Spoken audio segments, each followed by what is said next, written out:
Okay, hello, how's it going? Should be online now.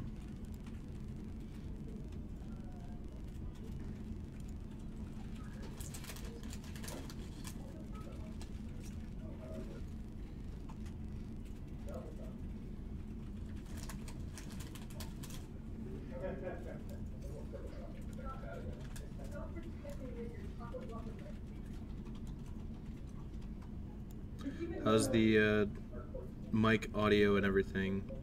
Is it good?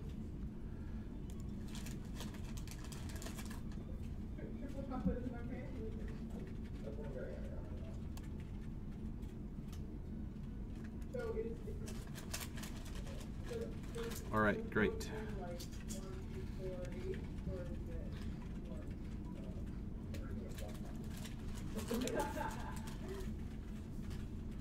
So, let me look here. Oh yeah. Just literally no S and F.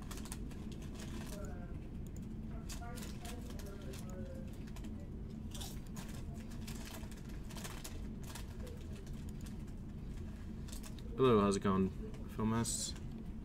All right, so what I'm working on right now are some tools which you can see in the bottom right of the screen right now. I can pull that up right there.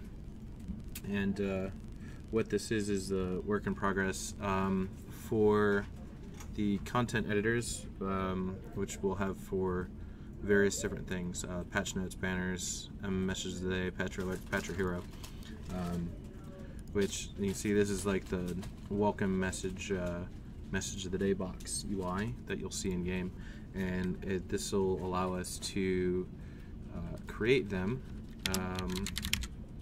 well, allow like Mark to create them and do various things like you know, adding an image,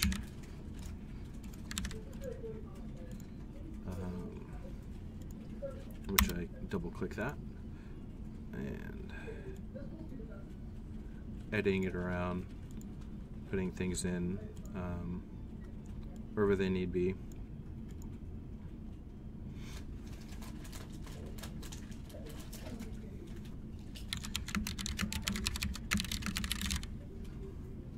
Like that.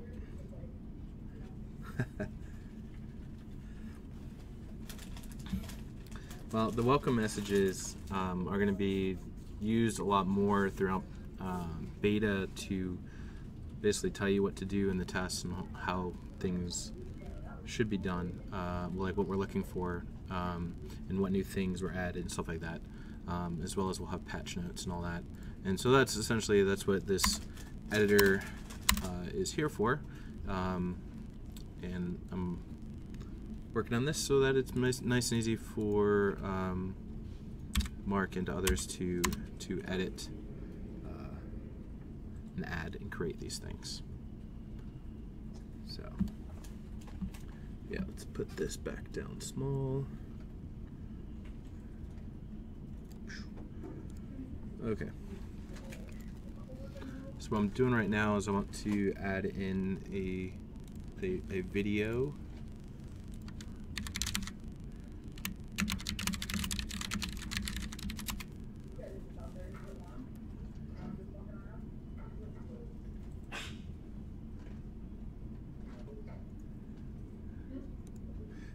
we can make it an official patch notes thing that we did stuff and things. Alright. So right now this image button I have here, that is fairly generic, and it's this add image component, which I'm going to turn into a general ad. I'm going to use the same code for adding a video as well to the page, so we can like embed YouTube videos on patch notes. So I'm going to make a, let's see, just to test in our editor here.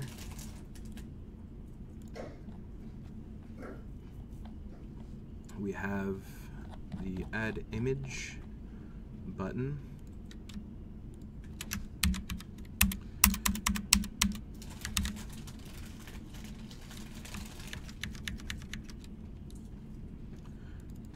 Which uses the modifier to add the image. It's just image plugin. So we do video plugin, and let's see here. Basing this on, oh, by the way, yeah, this is built on Draft.js, which is a Facebook editor framework, and I'm using the Draft.js plugins in order to put this thing all together. So it's nice and fairly simple to use. Just needs a little bit of customization to get what I want. So as you can see, this one has the video edit thing. And looking at their code here, so they have, that's the button. And they use it by, they just call it video plugin add video. So do add video. Save that. That'll build up, as you can see right below down there. How's it going, Zadred? And once the build is complete, the page is going to refresh. As you can see, there's another button here, and this one is still got the same image on it because it's the same exact thing, and it still says paste image, but it should take a video. I don't know why my video stuff stopped working. 1 second. The music also stopped. Get that going again real quick.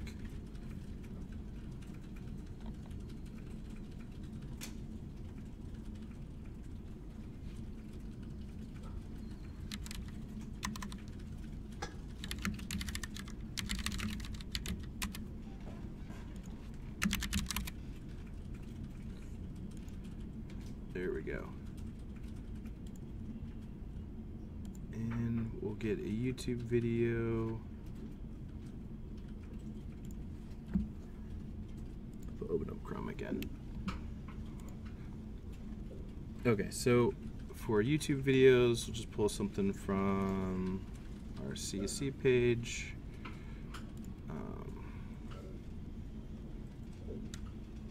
Grab one of these class reveals.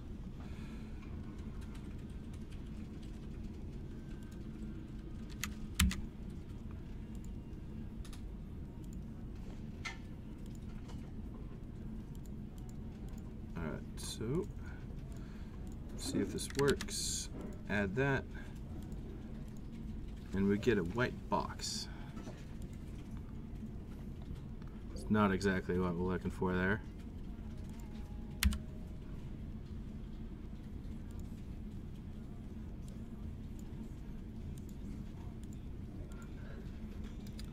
Interesting.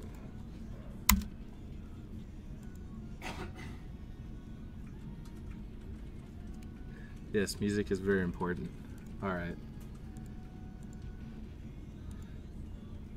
So maybe it's because of that link. Let's try a different YouTube link style.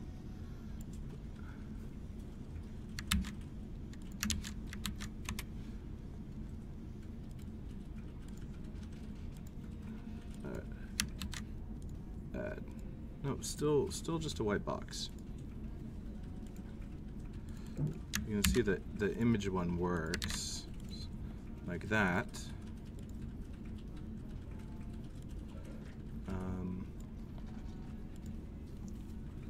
Let's see, video. What did I do wrong?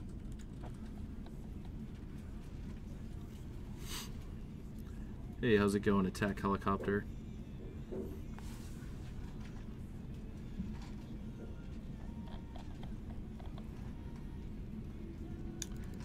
Video plugin.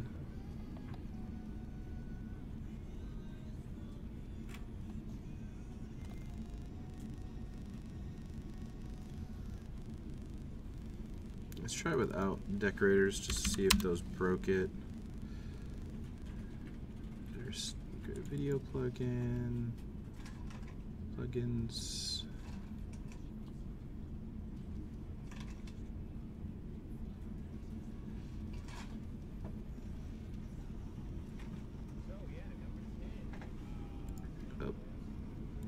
don't need that to play.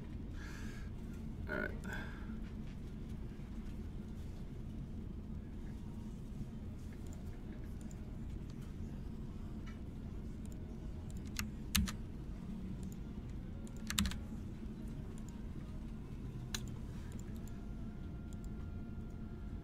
What is that giving me? Invalid video source. Well, what is a valid video source?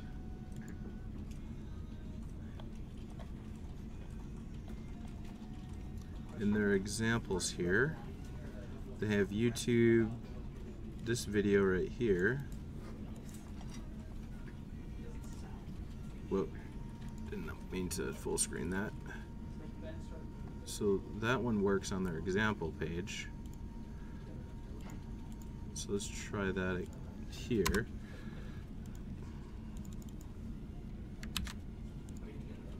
Also doesn't work.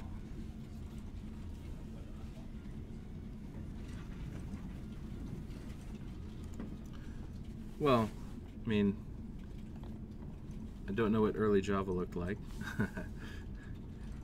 But eerily like Java. Oh, right. I mean, right now, like, really, it looks a lot like ES6 to me, JavaScript, but maybe because there's not as many, you know, namespace imports. I just didn't know what it was, so I was trying to figure out what the meaning of the. Is there a better word set? All right. Why did music stop again? This is horrible. Well, let's see. The music just does not keep playing. Max will probably say something like, "What is Play, this? like. What is this? What is this? Ability unlocked. Read the thing that's in. The playlist shuffle. Is it determining component to component that unlocks? Yeah. Okay. Maybe I can just say that. Well, I won't even go to the next video. Maybe that would just be clearer for people who aren't thinking down the route we always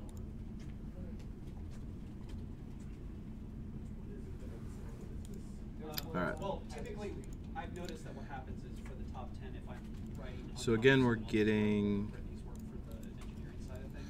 I'm getting an invalid video source. Oh, and getting clarification from The Draft.js mention plugin invalid video source.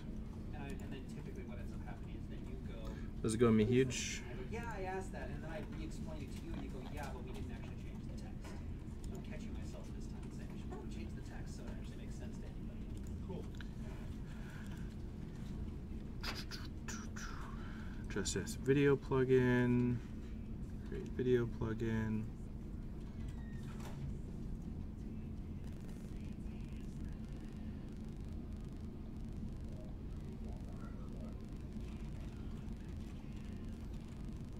Yeah, no, this is like pretty much exactly what the example says to do.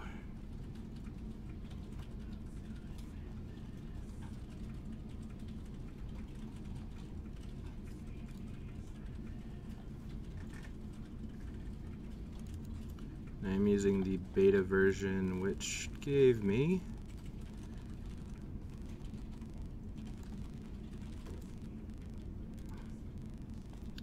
version 2 RC7.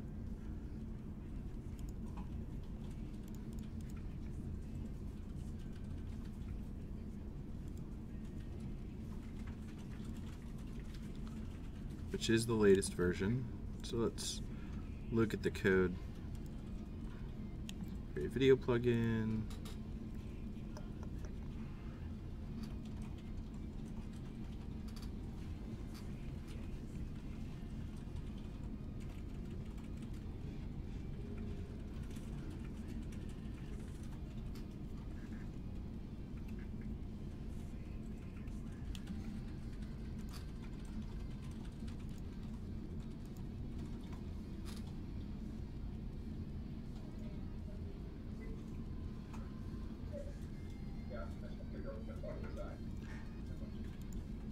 Yeah, that's what I was looking at. That's why I used the one that they have in their example here.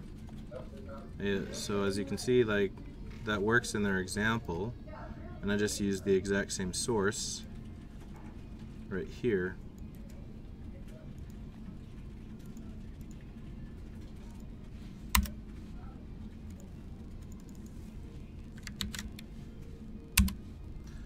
So,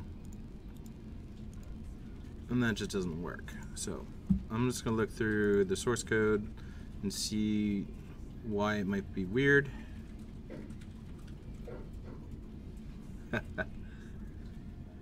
Alright, see you later, Attack Helicopter. Yeah, it's not going to be super exciting.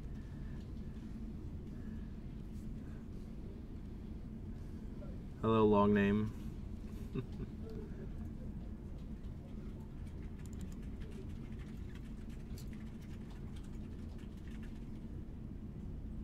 Is YouTube from source, so under utils is YouTube equals YouTube match URL test.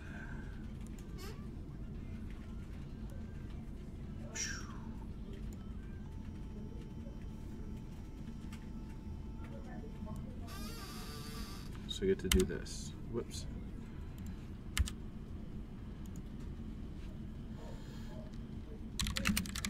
YouTube match. Oops, that was.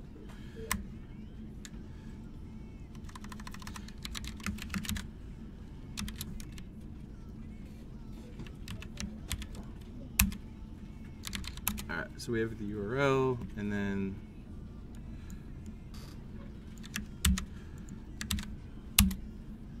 okay.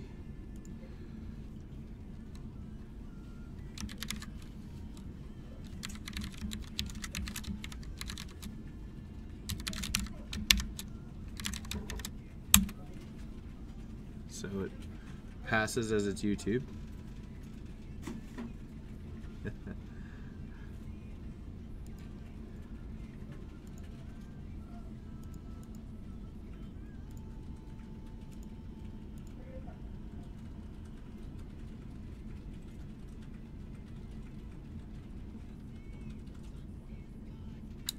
Get YouTube source.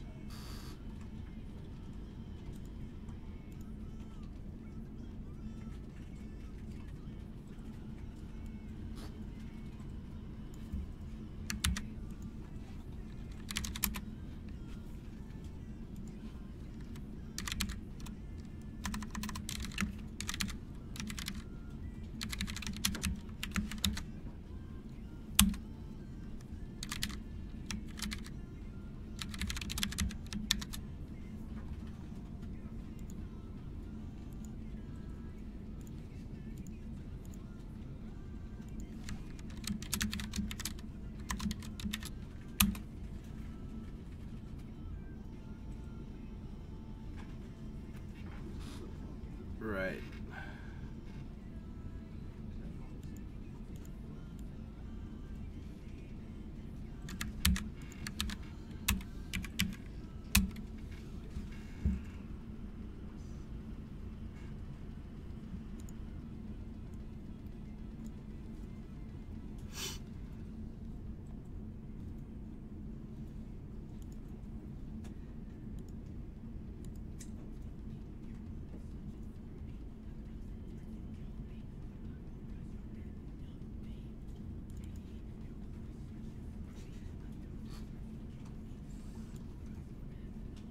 I see. So it wants to do that. Which basically just pulls that out.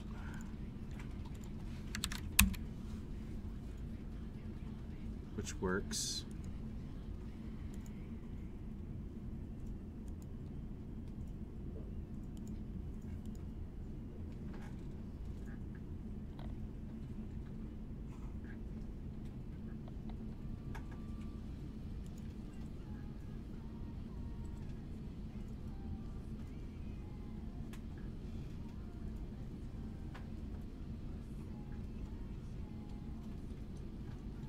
Well, the question mark in the URL is just for query arguments.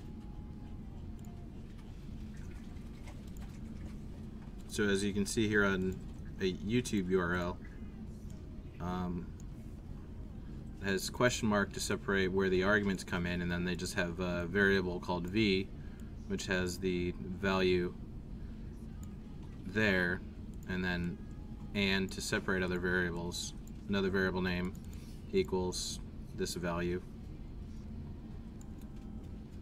You can't see my URL that I'm even playing with, so never mind.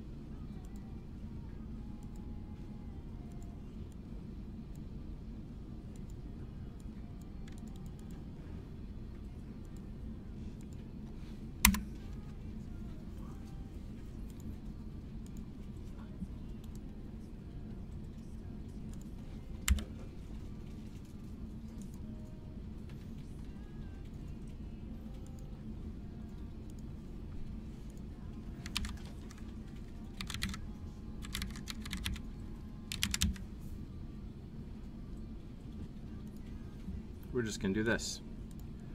Bam. All right.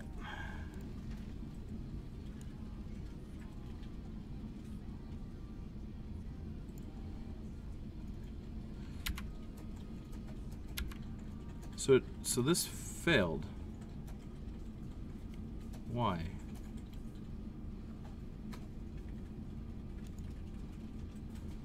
Let's try this again. So the URL is undefined. I see. So it's not actually getting the URL.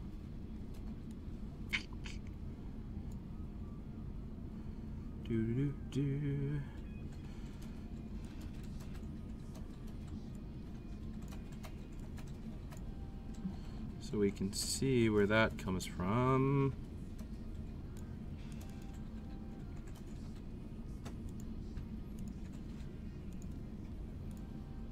So hitting here and add, I have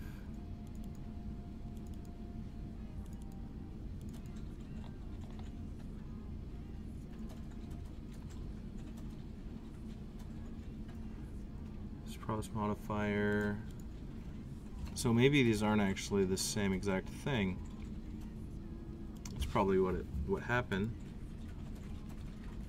So let me look at the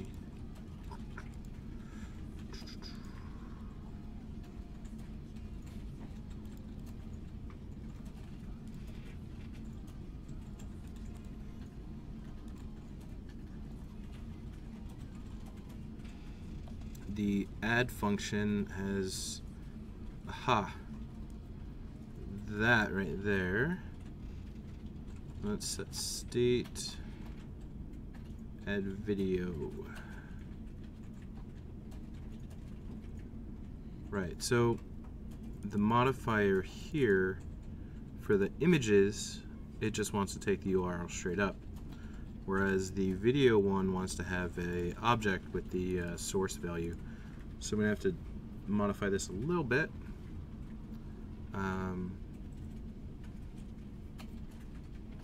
To make it a little bit more generic and reuse the same code. But for right now, just to get something that works, I can copy this, add video, do this.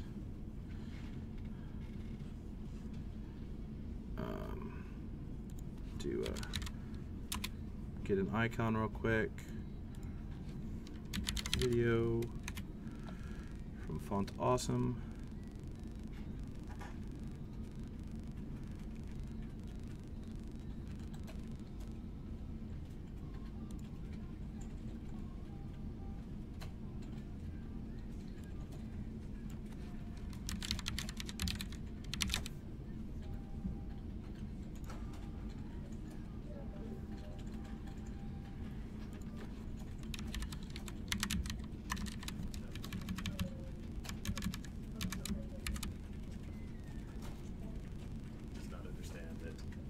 You cannot have him move back in with you and continue to drink a bottle of wine every night and help him Here we go. All three of these cannot happen. Grab whatever you're grabbing and then we'll talk in the company. Change that. I got some engineering that needs to get engineered to with that again.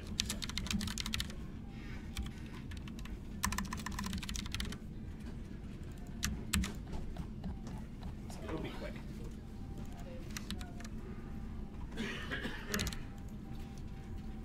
All right, I am programming in TypeScript, which is a superset of JavaScript.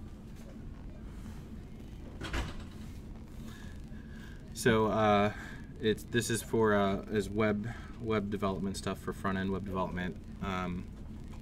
As you can see, what I'm working on is on the bottom right there. When coding, is there a spell checker? I mean, I can add one. I actually don't have a spell checker, I think, right now, because let's see. I can see all these ones I can install. I had this one, spell checking and grammar, which is now deprecated, which doesn't work. So I should actually uninstall that. Reload the editor. Let's see. Spelling. All right.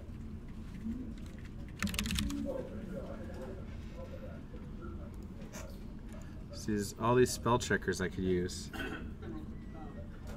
many classes have you hand drawn?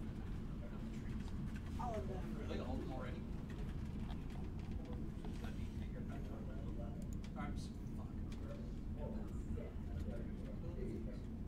That one has 4.5 stars. That one has 4.5 stars. 326,000 downloads, 23,000. Maybe let's install this one. It's got 326,000 downloads. Now it's going to yell at me about spelling things wrong. If that gets done, some design docs that I need to review. Right. However, on the bottom right here, you should see we have this little video thing now. And if I copy in a YouTube video, which I can do this video that we are listening to right now, paste that, add. Hey, look, it works. The video.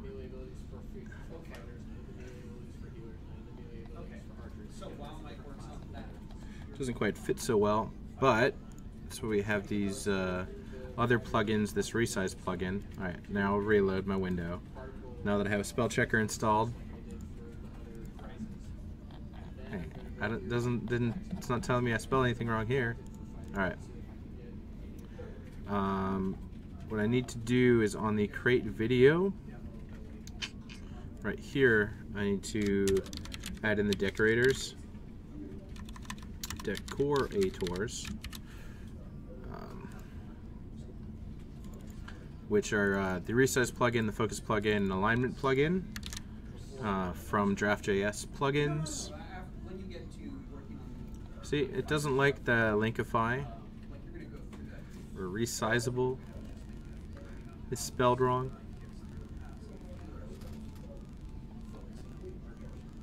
So now I'm going to get green squigglies all over the place.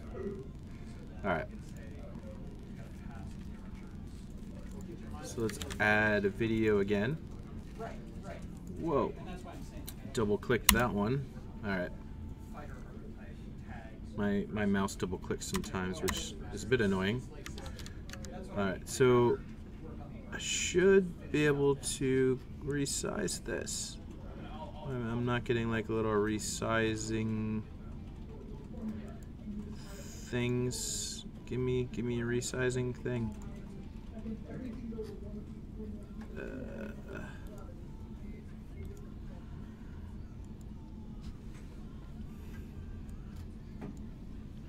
Who has to fix that bug with the melee trails? Where the trail is shooting off in random directions? It's currently on Android, but basically Alright.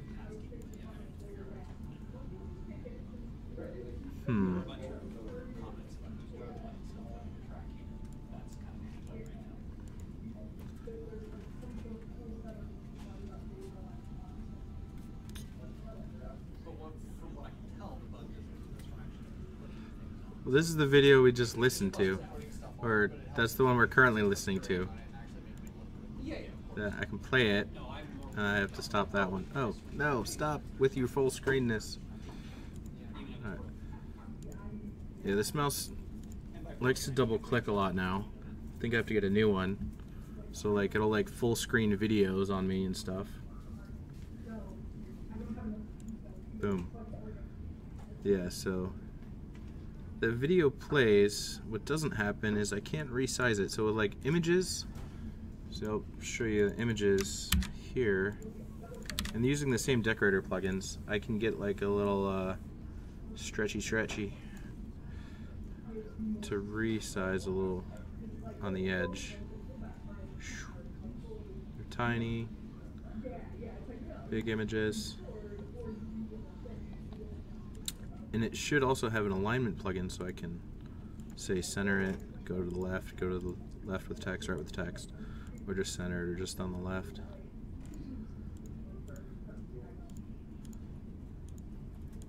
Alright. So, let's look at this again. Decorators, alignment, resize, focus plugin.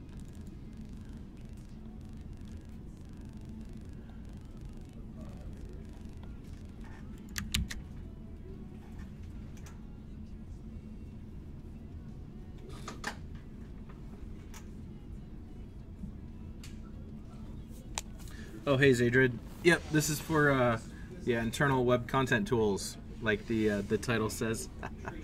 But like this specifically right now is for the message of the day, so that. But what I'm working on mainly is just getting the editor features together, using a message of the day as just the first starter one. So then patch notes and banners. And patcher alerts and hero messages and various different things that we're going to have content tools for that we'll need to basically edit stuff for, like text, can be done. Welcome to the test, and stuff like that will happen.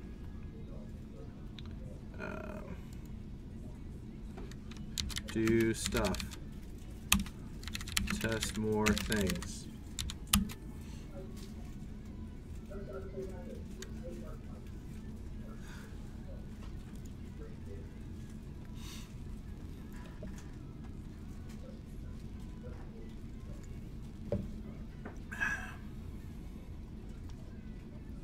Well, it'll also be used for patch notes. So I know you're all going to ignore the message of the day, but patch notes are important. Everybody loves to read those.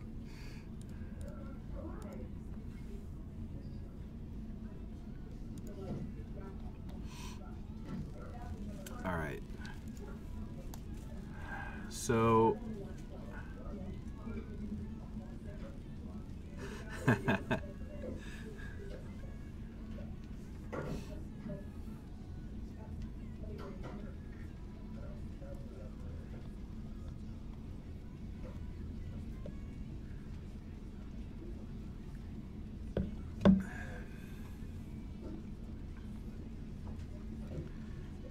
Alright, adding images, adding videos. I need to see why the videos aren't stretching. Let's look at the docs over here. Is there video resize? Advanced video. Plans resizing, focus or alignment plugins. See advanced examples further down. So their example here has resize and focus all set up, and the example doesn't work. Can I? Is there clicky? Is there borders? Nope. Because I think the video itself just like takes up the spot where you would try to grab it. So let me try doing something. So this video here,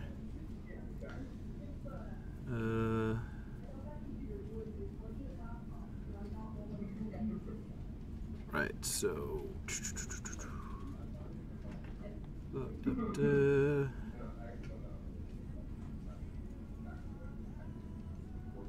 So it's gonna be in an iframe, right?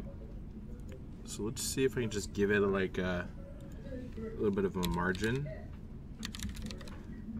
of like 3 pixels. And with that margin, can we grab the edge?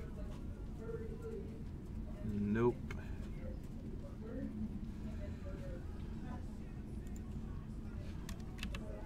What if I make it go the other way? So I get the edge over there. Can I grab the edge? Nope.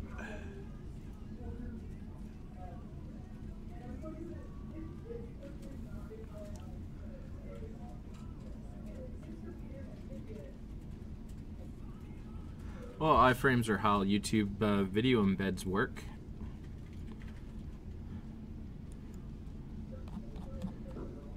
It doesn't look like this video element just supports resizing.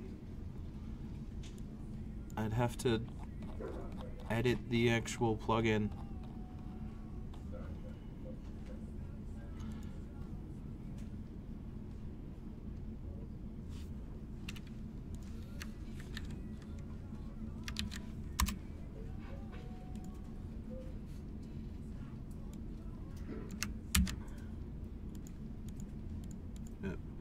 So let's try their one with the add. Yeah, that doesn't. Yeah, they didn't set that one up for.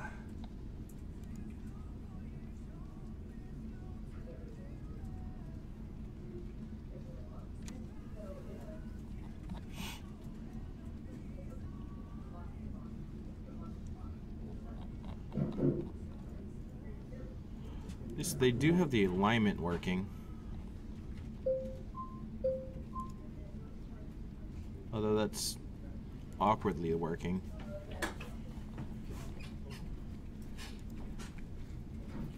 Does alignment work on the video here?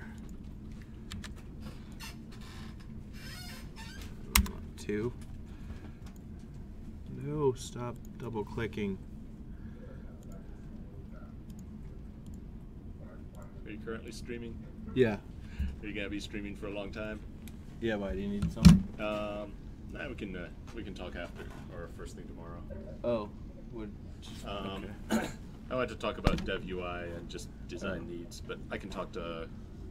I can talk to Caleb and Matt just about what their needs are, and then we can talk about implementation design tomorrow. Sure.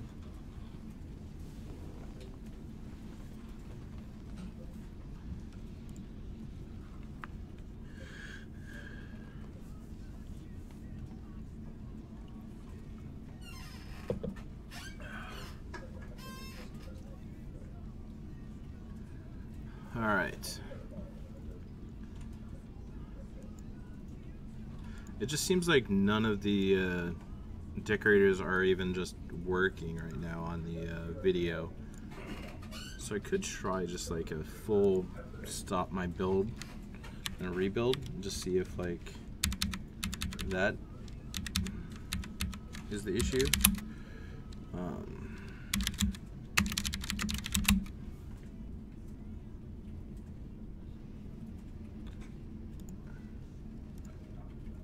Where's this other music coming from? Oh, it's coming from over here.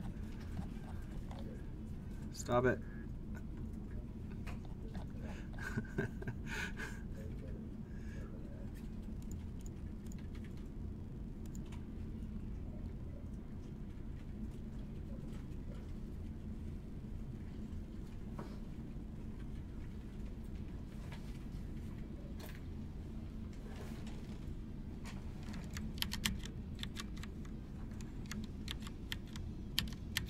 Yeah, and iframes are pretty useful for a lot of things. As this example here actually makes a lot of use of them. So I kind of set this up to also link in a bunch of internal stuff that we have, you know, like our Git and whatnot. But like, you know, I can iframe in our GraphQL for wormling, for hatchery, while still staying on the same page and keeping all the links and stuff, which is nice.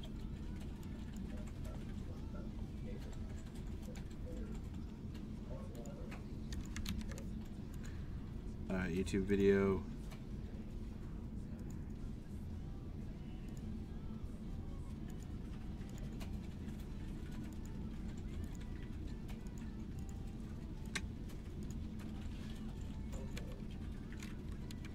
Alright, so I can get it by doing that to select it.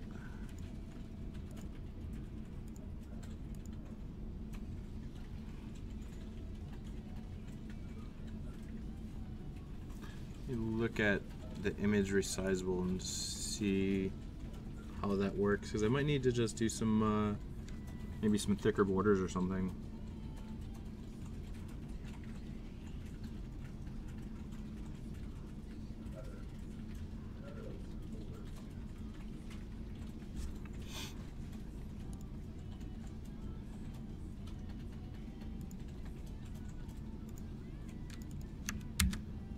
Pull this image over.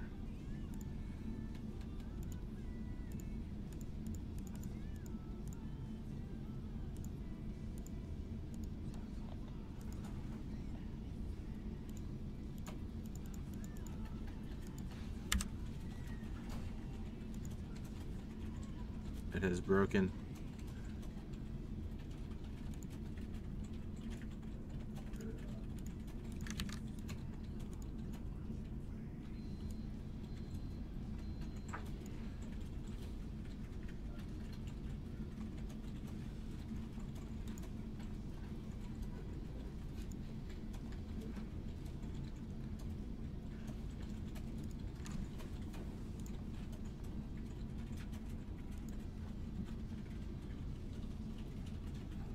So how does this work? Mouse move, we should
So I'm just going to take a look through here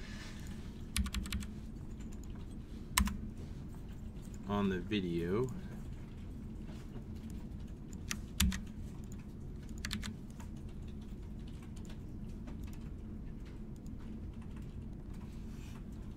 And so because it's an iframe, it may just not work because it's the iframe. Well, you should get the iframe 10 for only $1,000. Yeah. All right.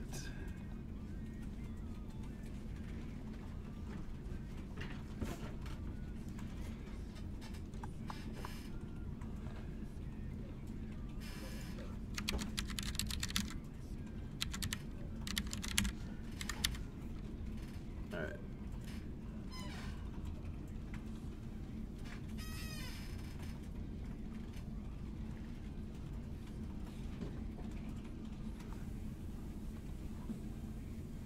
are we even hitting this? Let's see.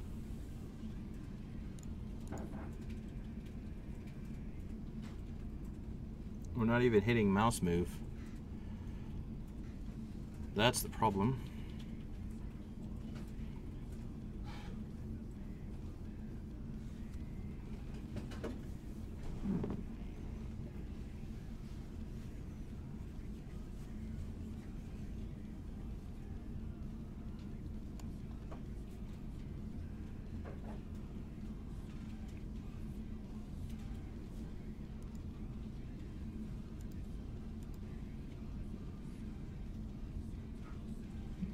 Because if I have an image in here, that'll get hit. So let's see, what can I do to make that work?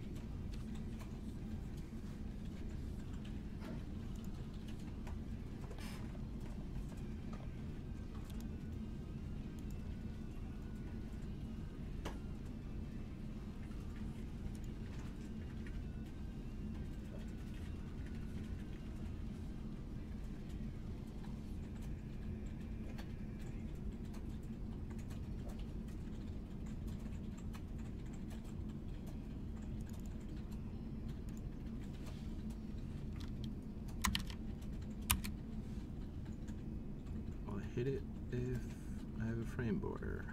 Nope.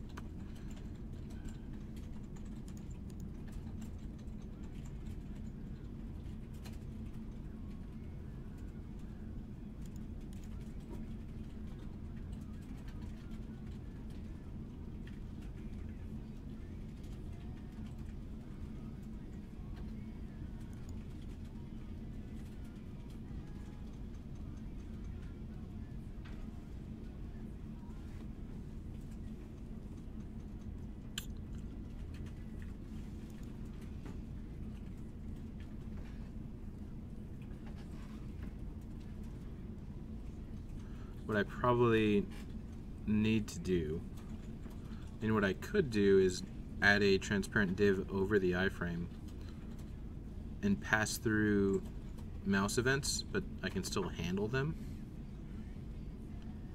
But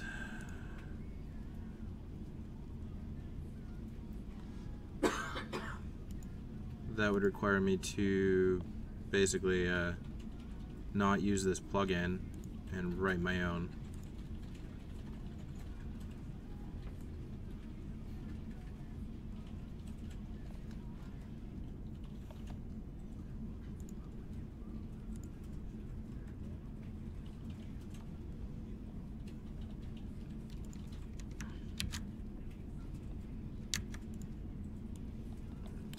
Just copy the plugin here.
Okay, so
Well, sometimes you gotta do things to make it work.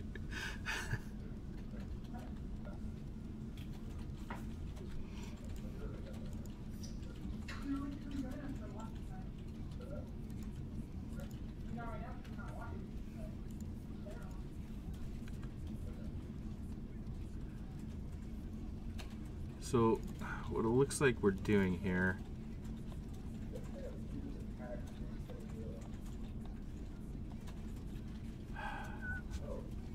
is manually adding to the DOM these mouse events. What I think I should probably do, though, is just wrap the component that's being passed in here and handle it in my own React component so I can deal with the iframe situation.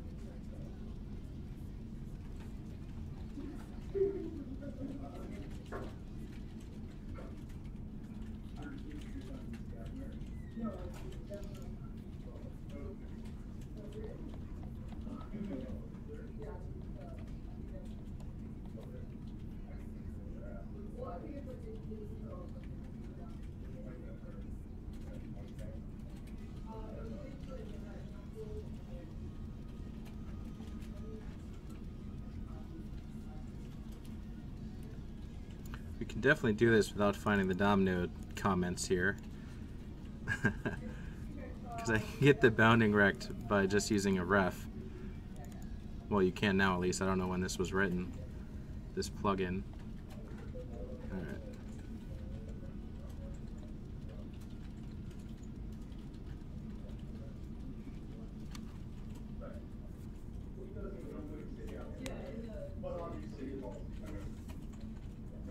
Oh yeah, VS Code can support Fear Code. You do need to add another setting though. So like over here, right? So you have to add in font ligature is true, and then you can use Fear Code.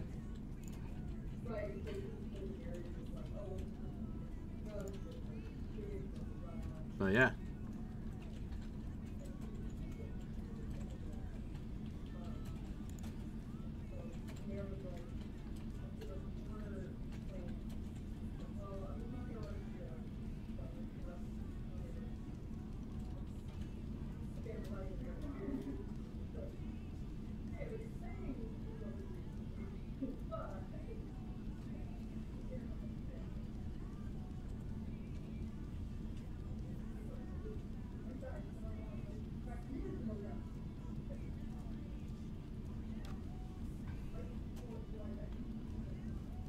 Yeah, so basically this is just a higher order component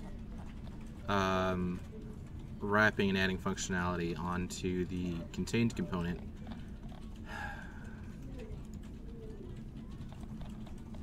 Which for one, I can get rid of that DOM node stuff. I can actually get rid of most of this. Right, so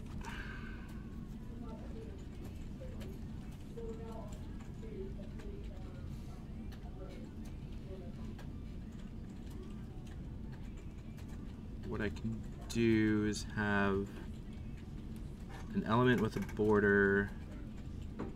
Yeah, the video import is working, as you can see over here.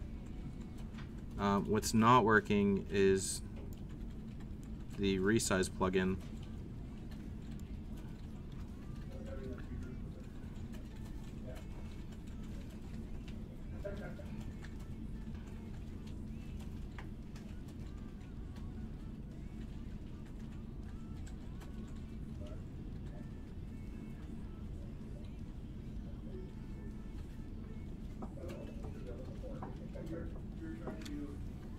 Trying to decide how I want to do this right now. What I've done in the past like what I've done for the game client is I've added elements on the outside that did the management of the resizing for you, and they were just like invisible elements, so you would intercept all the click events.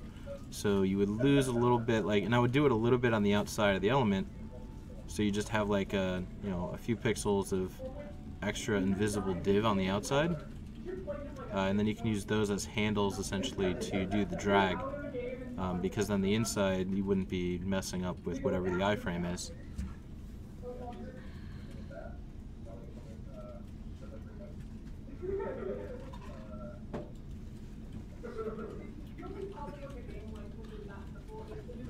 Which, because I don't like having to rewrite code from scratch all the time,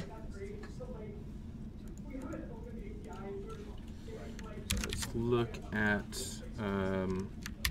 what I did here. Is this? Oh wait, yeah, that was the wrong one. Yep, so this is HUD nav.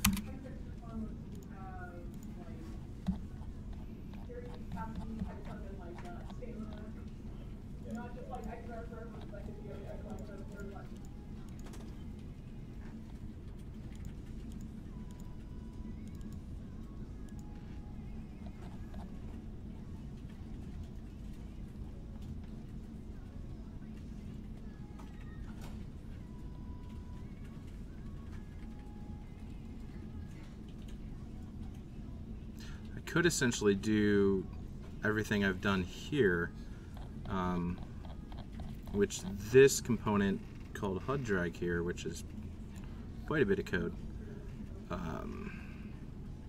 not the prettiest code. This allows you to do opacity scaling, resizing,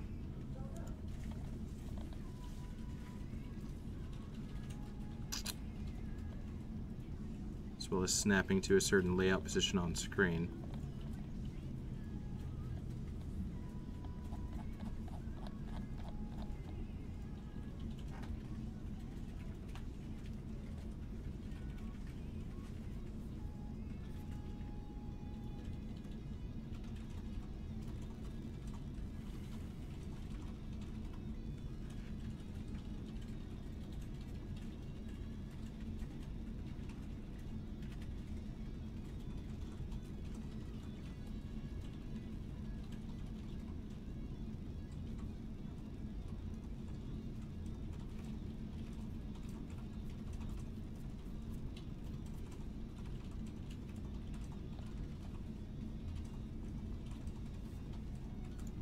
Alright, first off, and take this resize and just use it.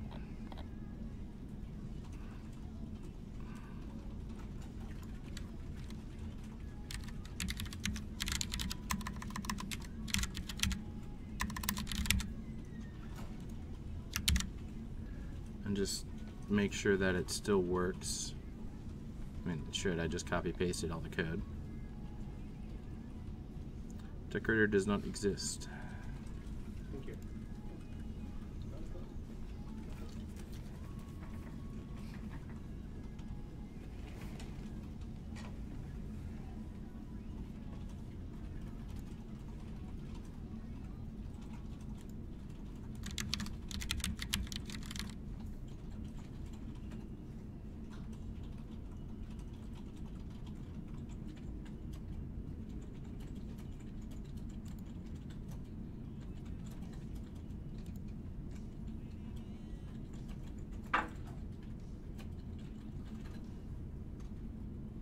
Totally has decorator on it.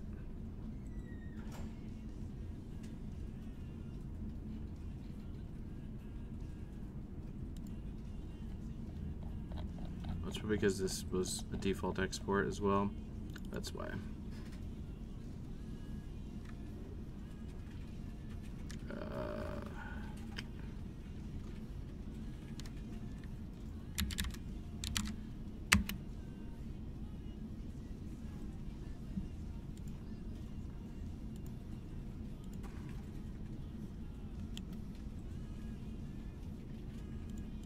that was just create decorator.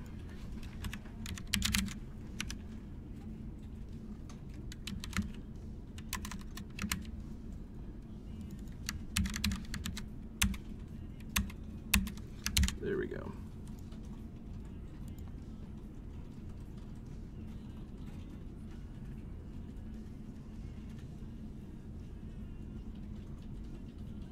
Totally does exist.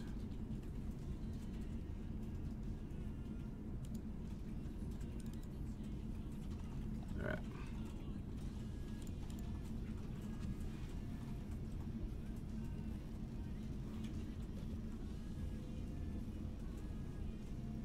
Yeah, I love working with React. It's very easy to work with. With, you know, nearly like any size application.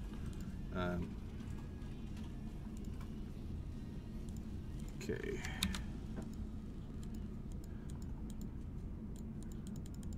Now it's just not working at all.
Hey, how's it going, Fane?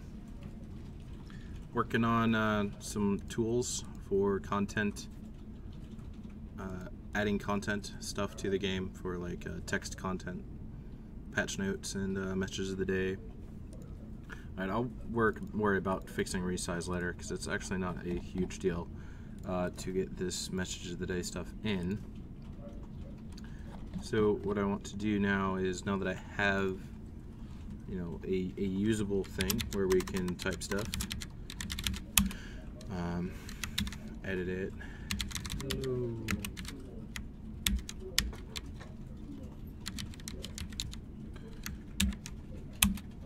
and whatnot.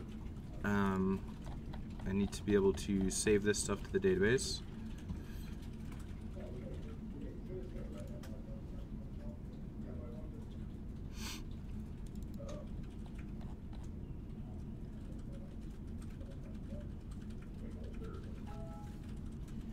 This is VS Code Zedic.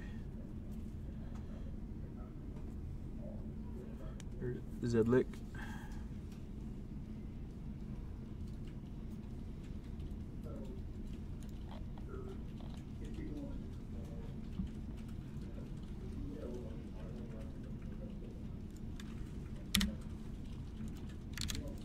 Thanks, spellcheck. Fix that for me. All right. Well, I still use Visual Studio for, you know, C#, C++ and stuff, but for JavaScript and TypeScript development, VS Code is amazing. It's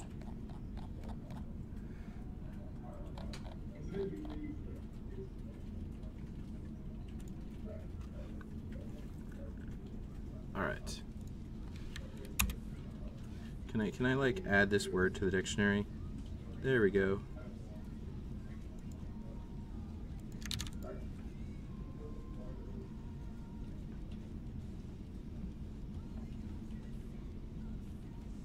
So that's just the quick edit. So this is our edit page.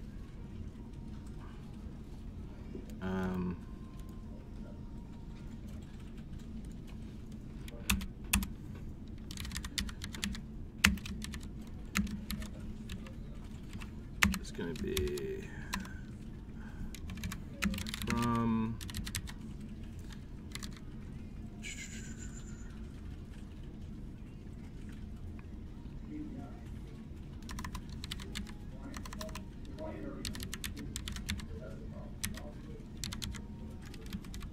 So from our definitions file, which is code generated from the C# side, set that up so it just generates like all of our controllers. I can get the message of the day. That's the interface. MOTD API, that's what it is. So we'll pull off the MOTD API object. Then what I could do off of that is I can have functions in order to save this stuff. Hey, Tuyi, I am making an editor, web editor, for right now, specifically for adding a message of the day, welcome message to the game client.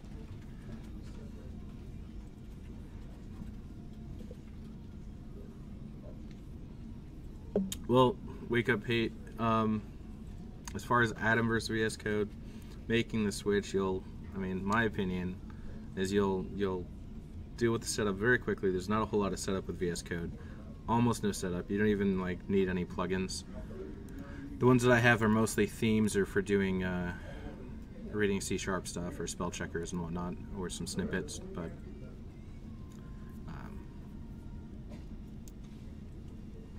it was worth it for me. I used Sublime for many years for doing the JavaScript stuff, and now I don't.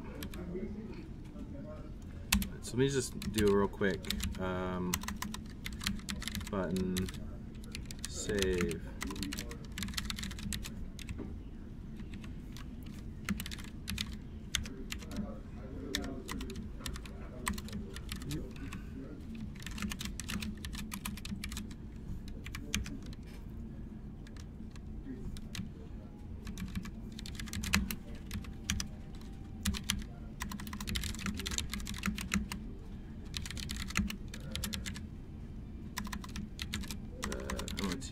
API dot create, which takes in a config object, which I did not make a default for yet, which is going to have URL is right now is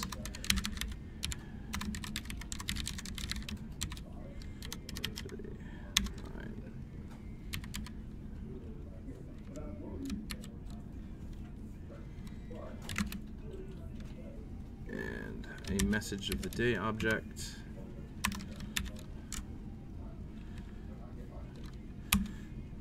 which this object has channels. Let's just for now say 4.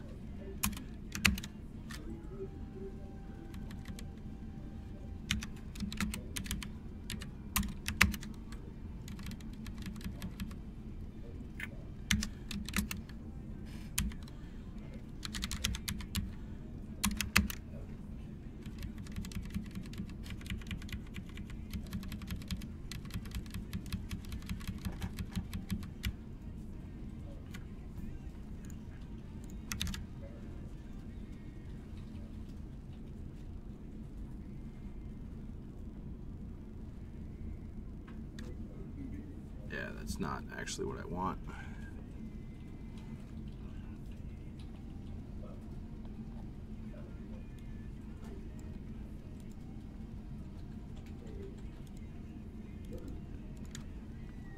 So in the generated, we have an MOTD, which is matches of the day object.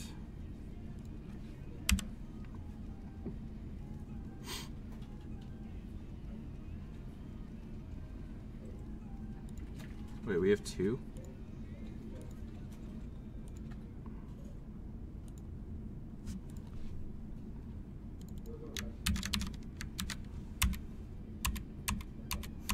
Great. 2 interfaces, message of the day.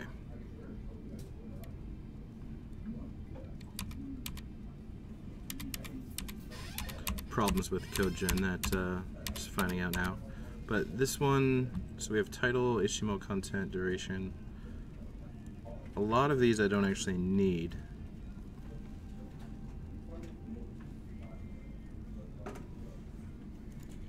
So what I'm going to do is get rid of them.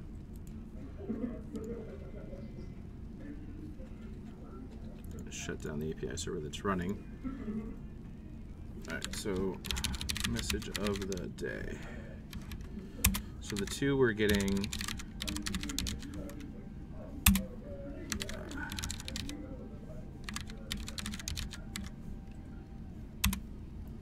is this one here, and then this one here. This one I don't actually want to use anymore.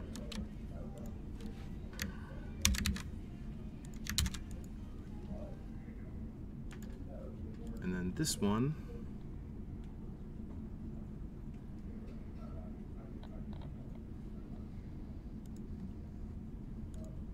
is fine. Some of these things we don't need to pass in, so I'm actually going to change the generation code. So when you write things, you know, you try to think of what needs to happen and what you need to support, and then when you use it, you're like, oh, I need to change it. So here, using reflection to go through all the API controllers. Basically, you know, everything that's a subclass of API controller, but I don't actually want that because that's not going to work either. So we're going to want type of API controller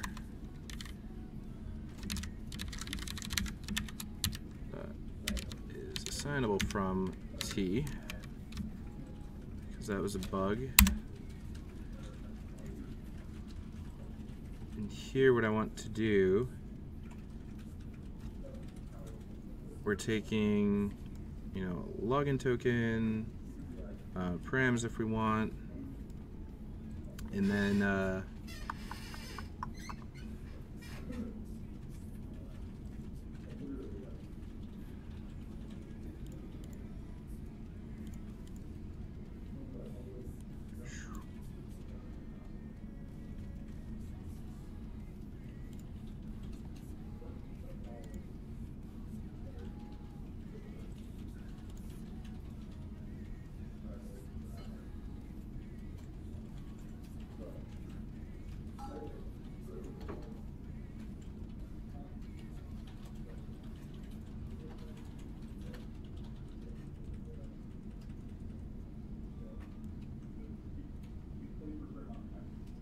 request config is right. Right, function params, that's what we want. So function params is get the name of it and get the type. And what I'm actually going to do is change this to not just be the type. We're going to make it a partial, so we don't require all the properties of the type. Which is only going to work if it's an object and not a basic type. Because a partial on a string probably wouldn't work. So I'm going to go in here, go to get TypeScript type.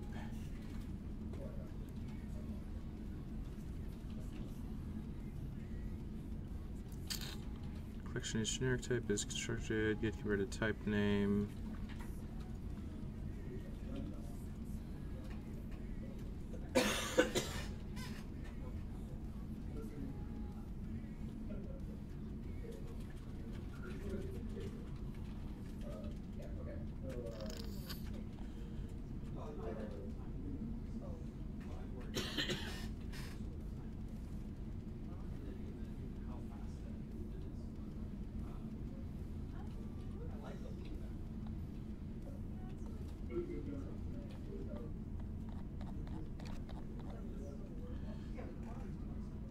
I'm going to do this.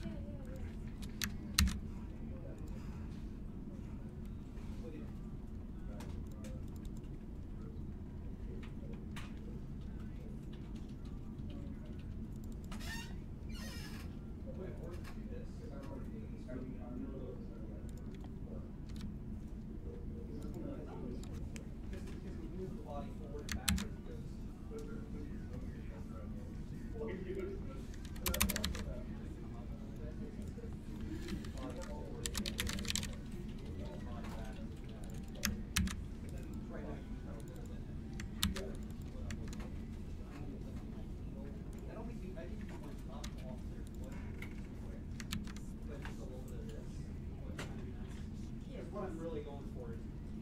And I think that this little thing I'm curious about should say the big draw.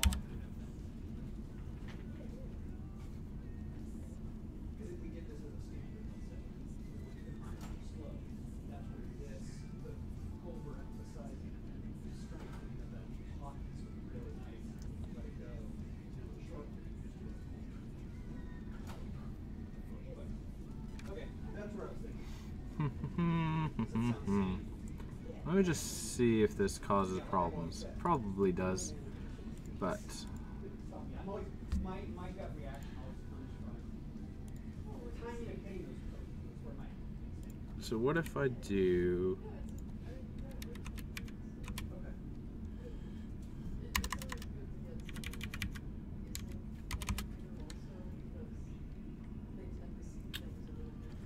Yeah, that's kind of what I was thinking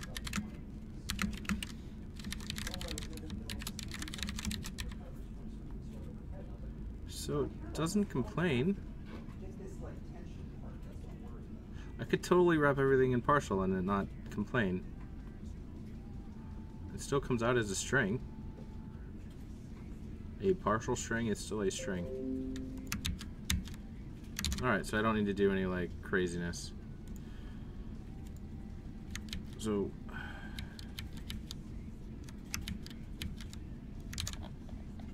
I could just wrap everything in partials.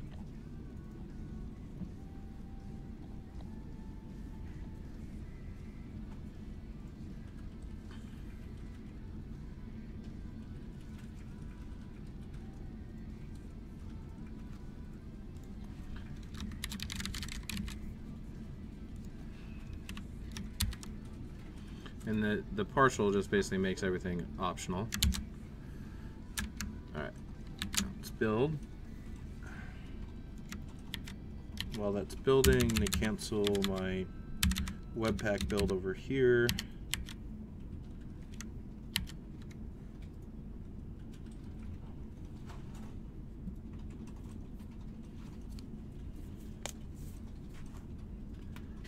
WebSockets are very fun.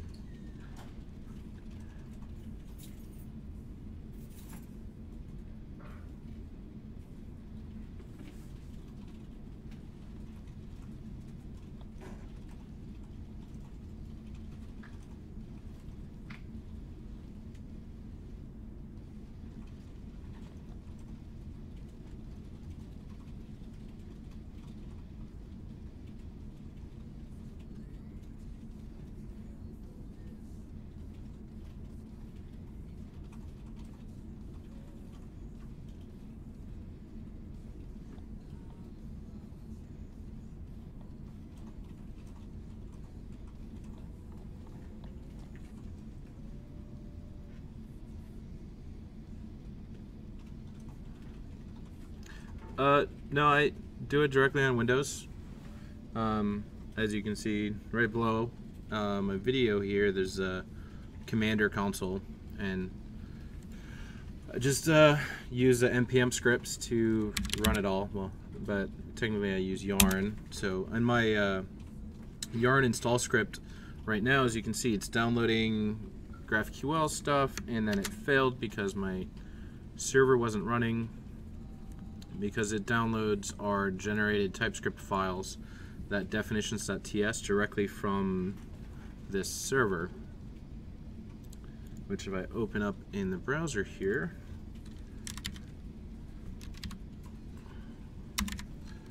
this can be codegen definitions. So as you can see over here, I just loaded up the page. We just serve all that from the API server, which now when I run yarn, it'll download it, as well as it downloads our GraphQL schema and it generates TypeScript types for that. And now I have access to those here. Right, so now you can see on our API, let's close all the windows. Sometimes you just have to close and reopen windows for it to reload stuff on here. But now you can see that it just says all of the parameters are in partials now, as those are the changes I just made on the server. So I'll take a partial message of the day, which I should now only have one of these. Yep. And I generate these controller functions using reflection, which it's using this request library in our Camelot Unchained library, which is just a simple XHR, very simple XHR request JavaScript library for making these calls. So now here, you pull that in, it works. Spell checker doesn't like it, I don't care. Alright, and so now we're making the call, we got the result.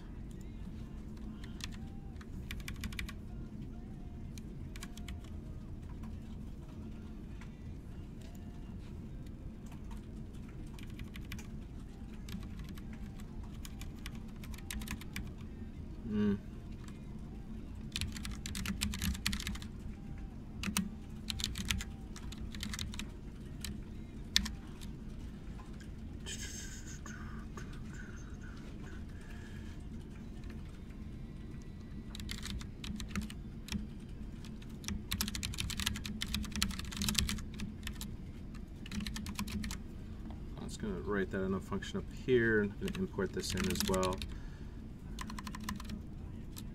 Oh, wrong one.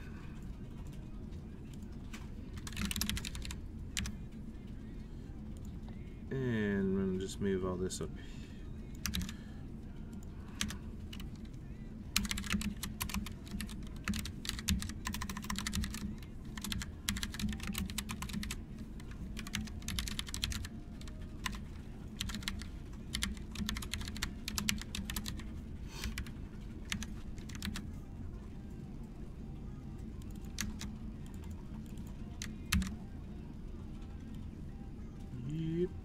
There we go.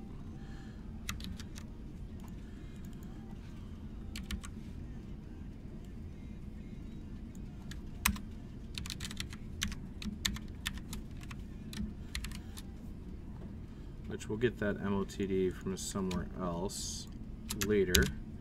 Well, actually, I'll build it from the edited object.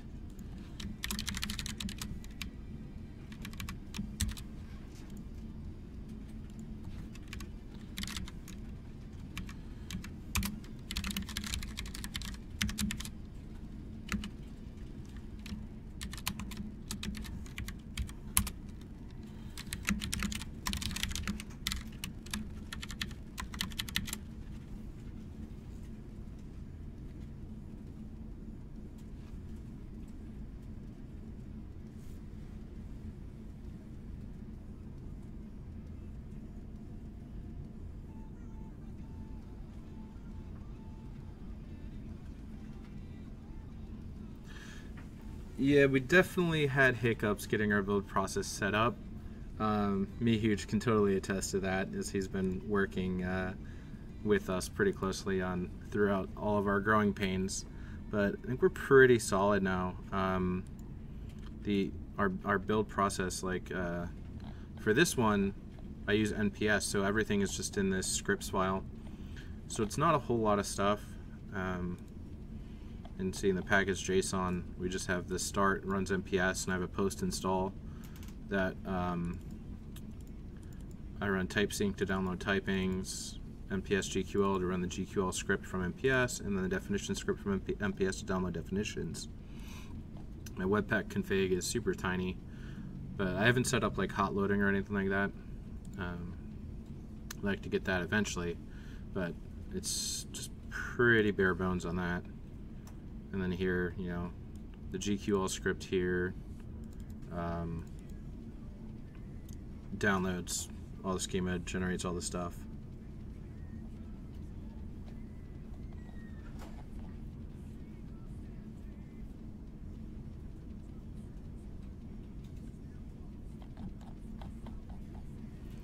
Yeah, my Webpack config, like, it was just this big. However, using this draft.js, I wanted to be able to include CSS files, so I added in the style loader for CSS. So that's all that does. Not a whole lot. All right. So, anyways, so that got saved.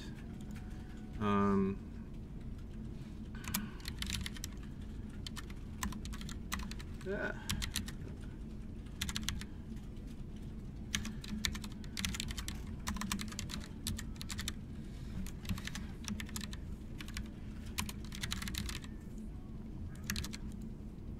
I would do something, you know, eventually of saying we saved it. Not doing a whole lot of UI feedback right now, but just to get something in there. Let me start up this actual process. So as our dev process runs a whole build of everything, as it's doing right now. It does the GraphQL stuff again, it downloads the schema again, rebuilds the TypeScript stuff, just in case anything changed.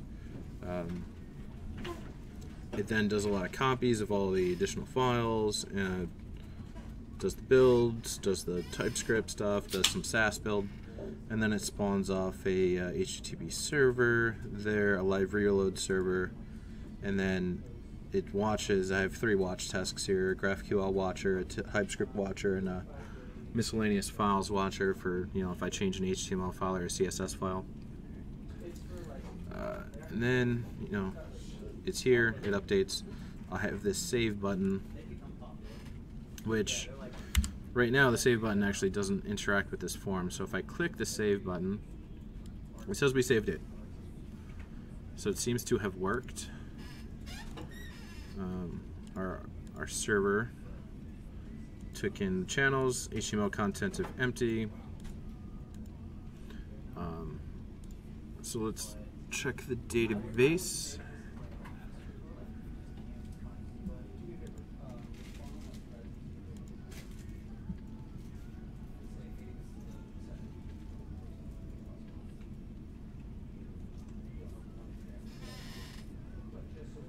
I do have SCSS in the build pipeline. I'm not actually using any of it right now. Not in this project, but we use it sparingly. We used to use it a lot in the actual game UI.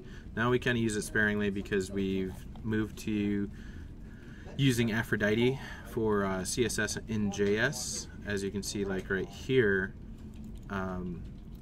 which gives us a little bit more flexibility with how dynamic the UIs are going to be, and then I have a plan for doing theming that way, to make theming pretty easy, which I'll have to implement later. But with Aphrodite, we just define most of all the CSS in the or TypeScript files themselves. And like here, what I'm doing on this one is I have some Aphrodite in here for things that are on specific classes, and then I also just have some basic CSS for general types because they're inside of the library area, and I can't actually pass down styles to them.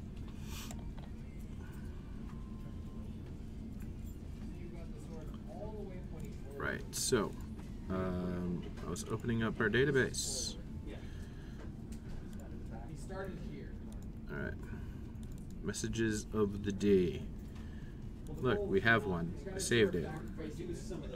It's got title, HTML content, duration, blah. It's more golf swing. His arm is going through his face. His sword is back behind him. Our SCSS uses BEM syntax. Yes. I don't know. I thought that this first version of this was silly, and it's gotten sillier in the last 2 revisions.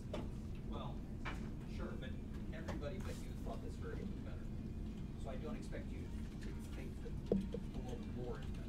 But something here happened. Alright, so that exists. So now one next thing.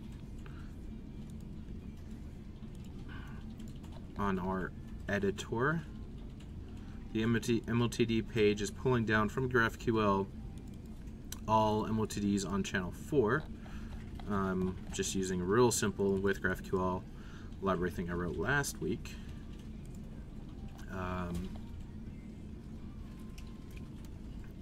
And here, let's just render the titles so we can see what they are, and they come down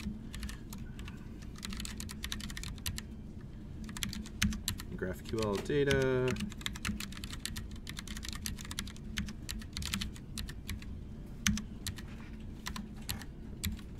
Map. I need to get rid of that HTML snippets plugin. It's super annoying.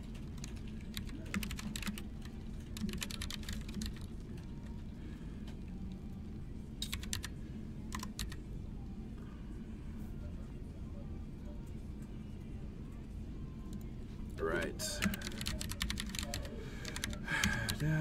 Beta .mltd, and now it's not possibly null.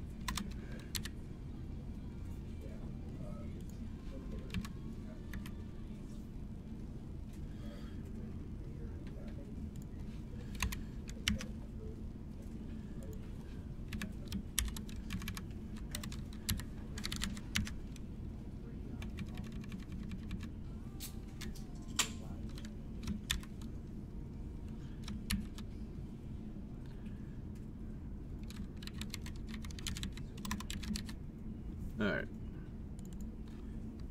I'll make that a list.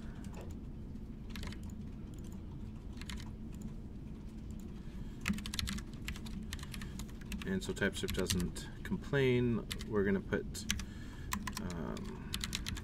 a key on there.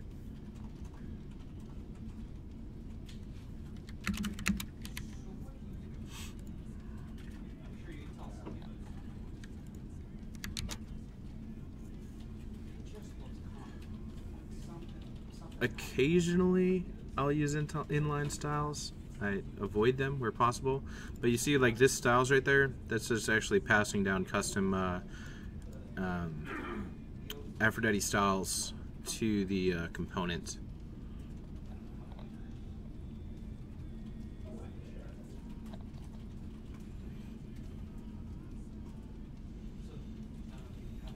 Paused in debugger. Let's remove any breakpoints. There we go. So now we have one MOTD. Let's see if I just add another one, just changing this one. A second MOTD. And let's save that on the server.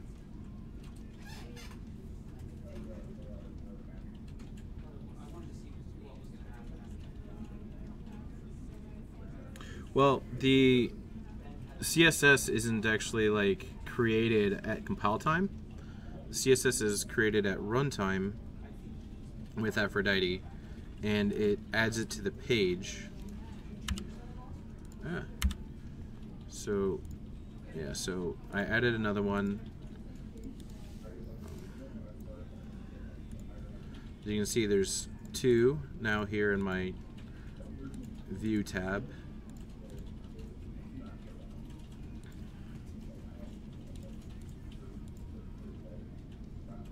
And also up here, I just have them listed.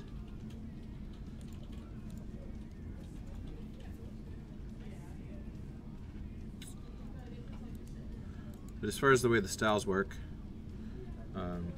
if you inspect, you'll see that they'll have classes with these weird names like underscore WC JKDC. And then you'll see there's a style section up here in the head. There are several style sections, but this Aphrodite style section will have the actual class in here. Or like that one, it's somewhere in here.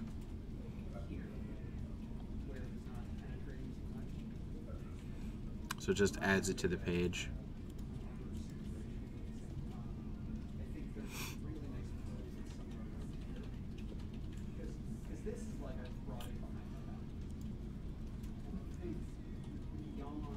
Yeah, and everything's important with Aphrodite. That's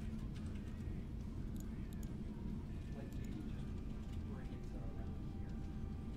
Maybe just stop there. Just go back. Just forget what you just did yeah. Everything is important. and start there. Where the hole is. Which I guess is a way to get around scoping.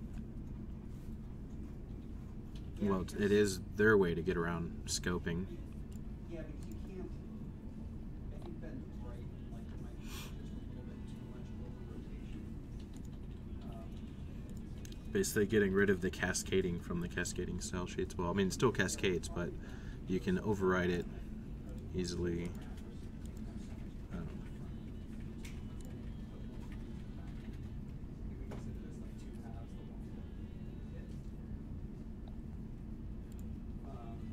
So you go, and this would actually solve. You're not there, Yep. you're not at that black, All right. that horizontal.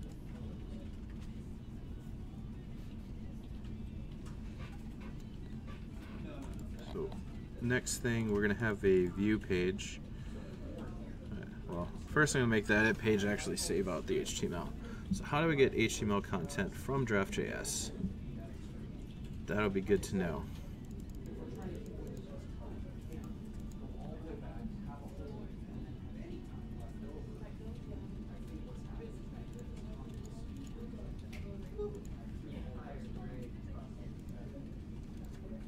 So my suggestion is to maybe try to look the sort has it on horizontal path. You add a little bit of this. And the other thing I would add is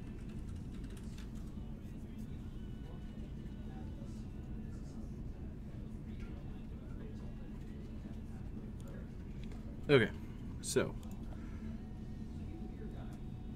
there's the Draft.js utils under ISC license here. That has Draft.js export HTML. So it kind of goes up in the here and comes back down on the swing. So the body includes the motion of the arm. And I think it gets there.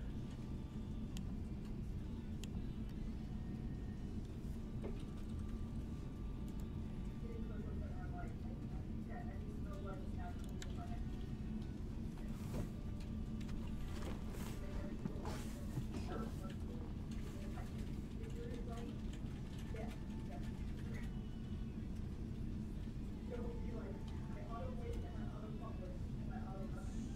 Save versions.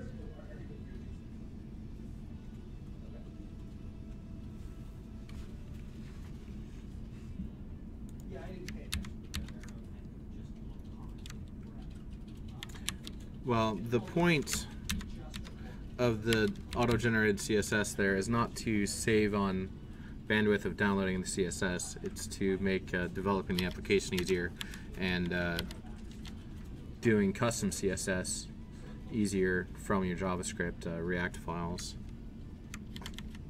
Right, so here we're going to add Draft.js export HTML and Draft.js import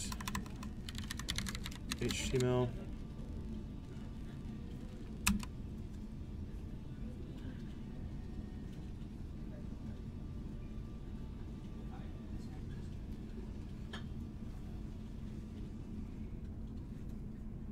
So basically we just take the content state and do state to HTML. That should be pretty easy. I would way rather have How nice of you see how you probably sort to make this plugin person. All right.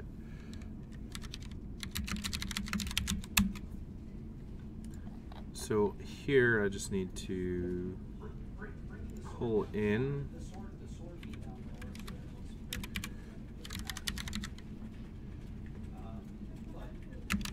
but state to HTML. from draft JS, export HTML.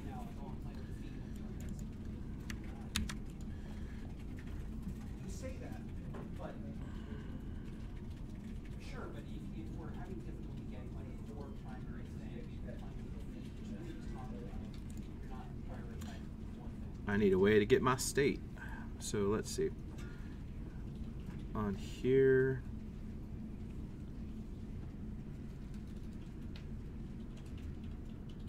You're telling me that if you took this swing and 50 frames and send it to the last we're going to add state.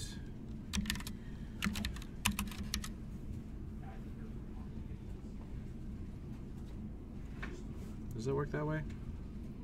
Yep. Return this dot state dot editor state.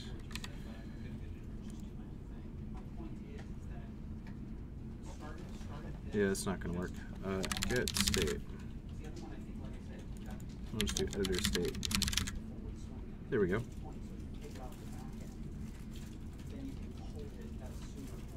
The program language is TypeScript. Go list this. Alright, so adding a getter to get editor state. So if I get a ref here,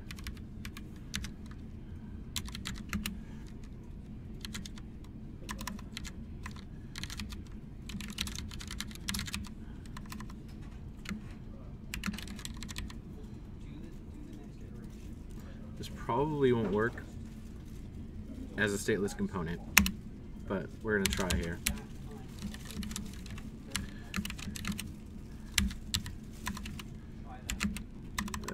I'd rather see that. I'm more worried about seeing that than the sort position. I think maybe that first.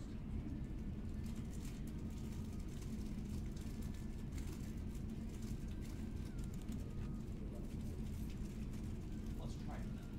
Prove me wrong. Because what I'd rather do is focus on that. I'm not worried about the angle of the sort in the middle more than this. I'd rather do this, do the whole first. Try and do 5 things and wait and send it, because then we just add more things that we're getting. Just focus on that one piece and let's nail that, and then let's focus on what the changes after that. Because I feel like looking at 3 or 4 different changes, it's like, oh, well, let's do it. Rather just look at the things and try that. Let's just pretend it's not null. Alright. Can I do this? So this would be, we'll not worry about the channel right now. So we're going to do HTML content is state to HTML ref.editor state. Editor state is not assignable to parameter type content state. Current entity is missing.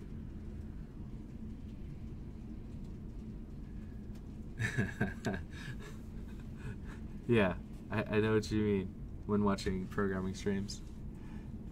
Alright. Content state. You can actually pass a second options argument to state.html, which should be an object with numbers of following properties.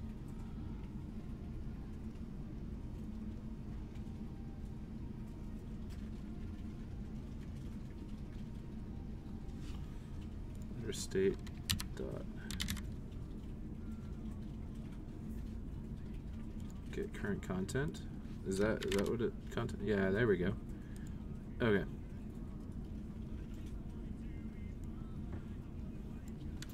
An awesome title.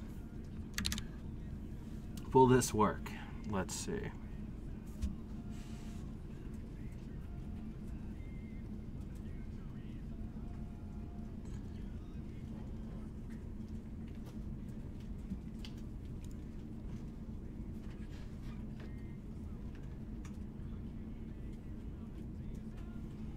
Well, now my page is just off. Let's refresh you, Paige. Where are you just broken now?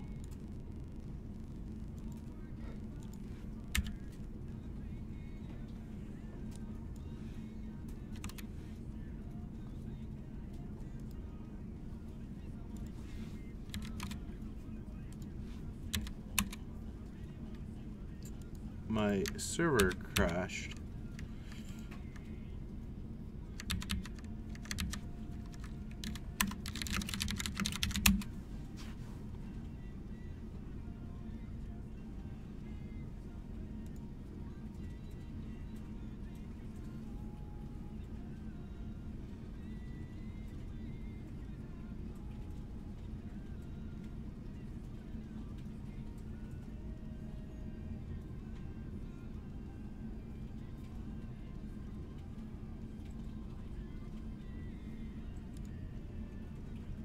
There we go.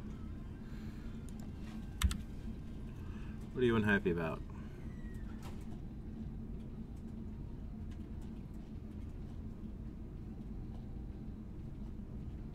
It was doing this earlier as well.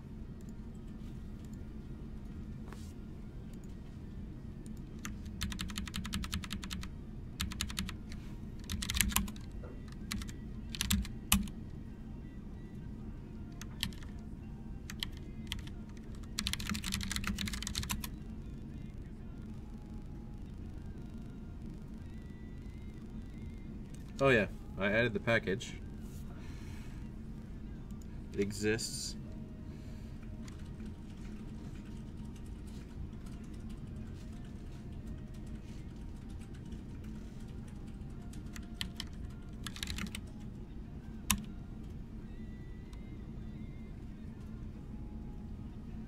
Now it's done this a couple times today where I just have to just reinstall.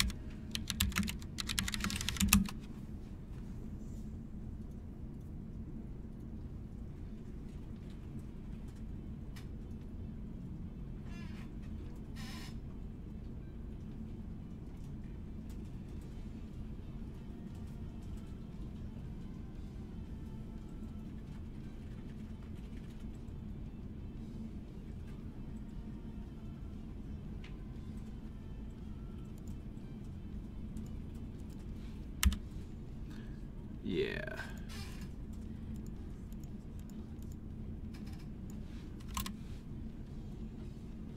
Why are you just unhappy?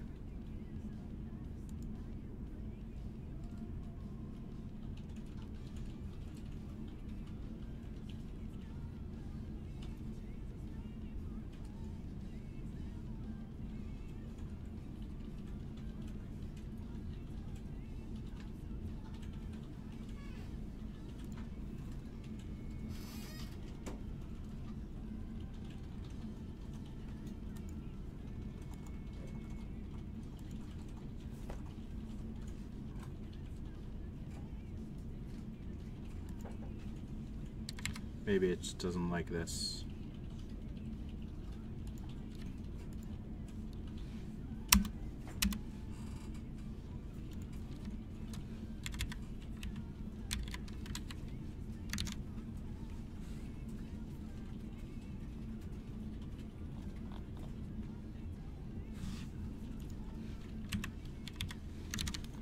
Well, it's there. Let me not use it and see what happens.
See, it's back to just doing this, and even though I'm not actually, like, none of the code was different. It's been doing that today. So let's put everything back where I just added it.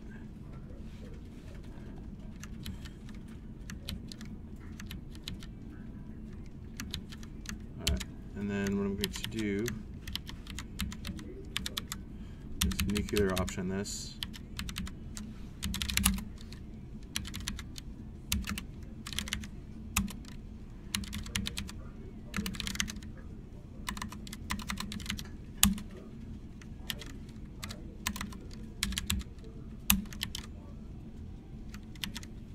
Rebuild the library, which I've been made changes to, then relink and rebuild again.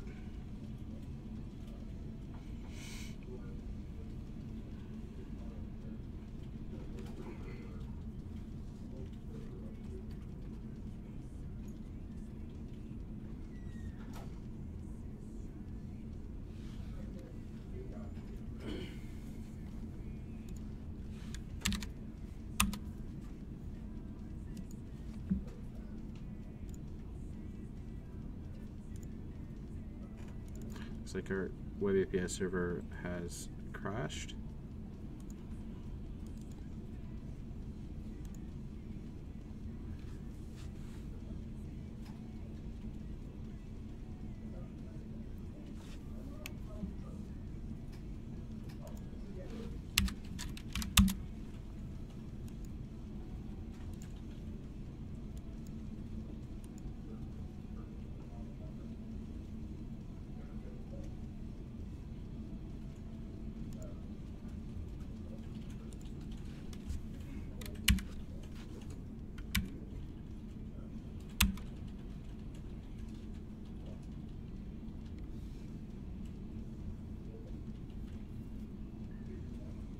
Yeah, the one downside with NPM, sometimes things are just really weird. And sometimes you just have to delete, modules folders.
See, now it's just complaining still.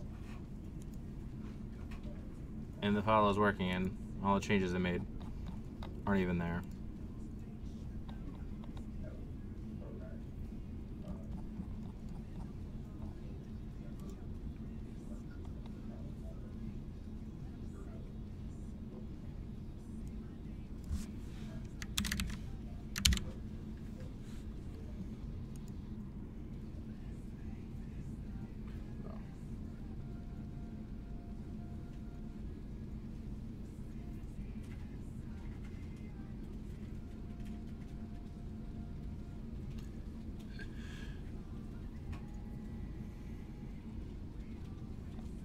Declared but not used. Yeah.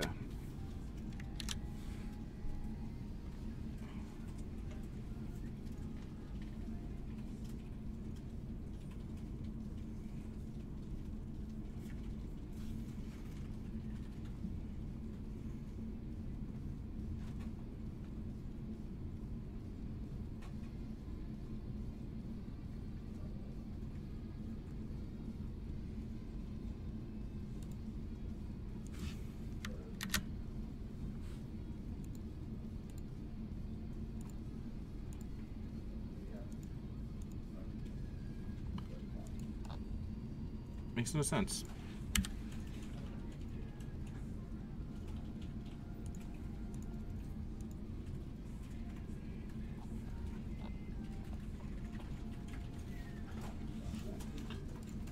So look, if I do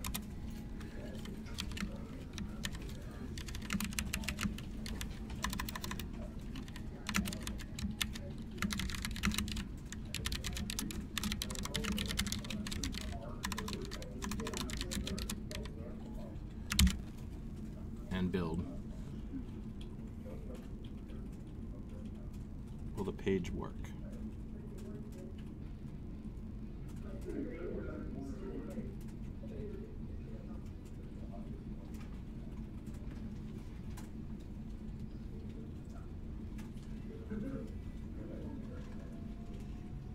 So there we go.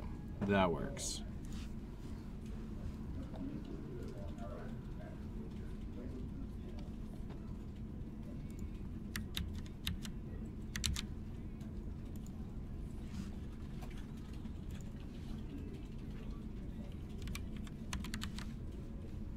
So I think the problem it has is with the thing I do in the editor, this whole content wrapper thing,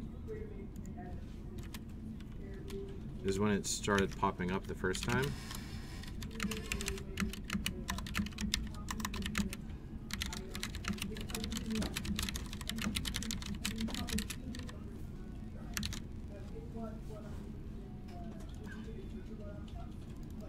Which, like, should work.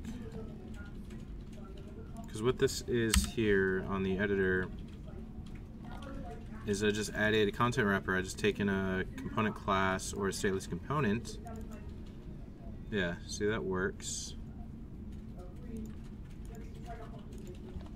And what I do is I wrap, use that component here to wrap this.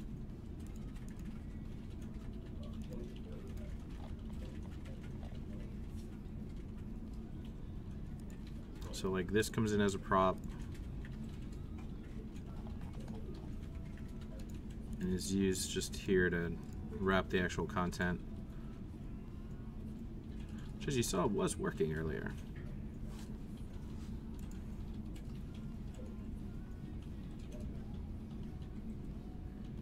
Oh yes, I'm totally skipping the linter by doing that.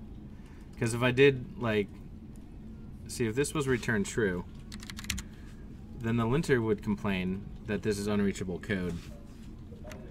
If I do this, the linter doesn't know that it's unreachable code, even though it is.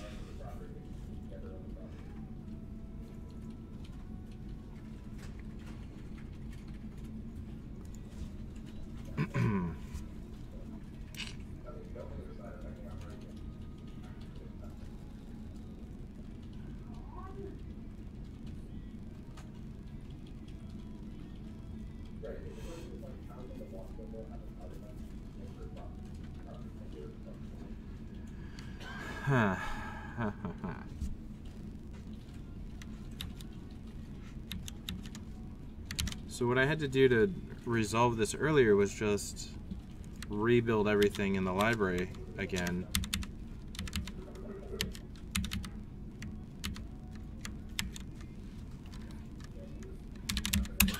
And just try a full rebuild on the library.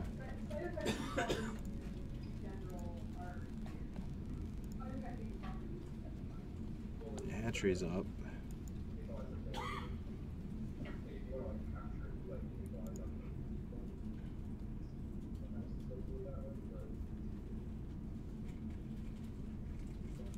Awesome, thanks me huge.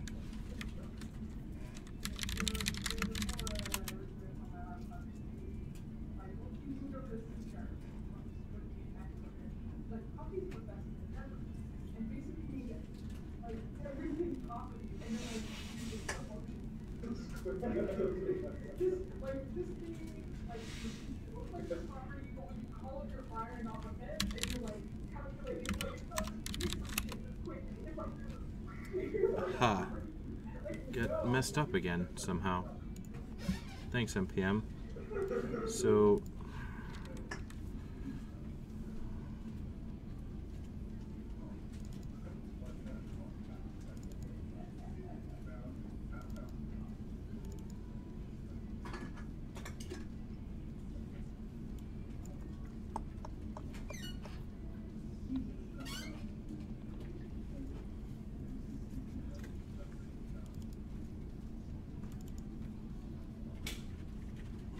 it's not even here.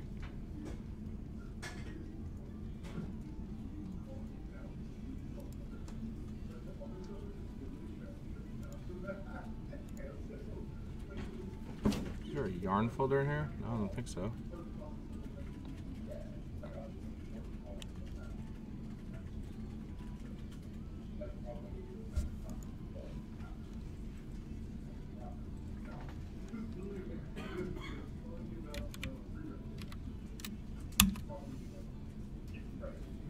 Where is their module Camelot and Unchained registered?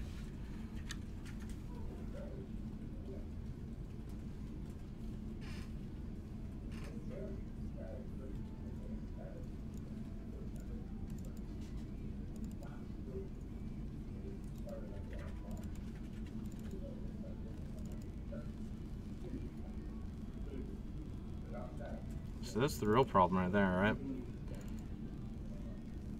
Don't open Visual Studio. Okay. So what it's doing is using version 10, which is on the server, which is not the version like 0910, which is not the version I want.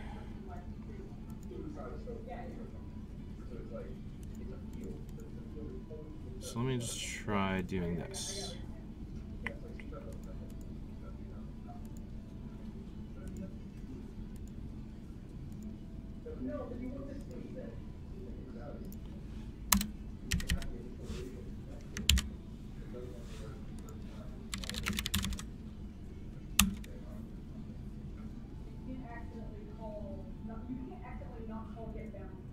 Registered where?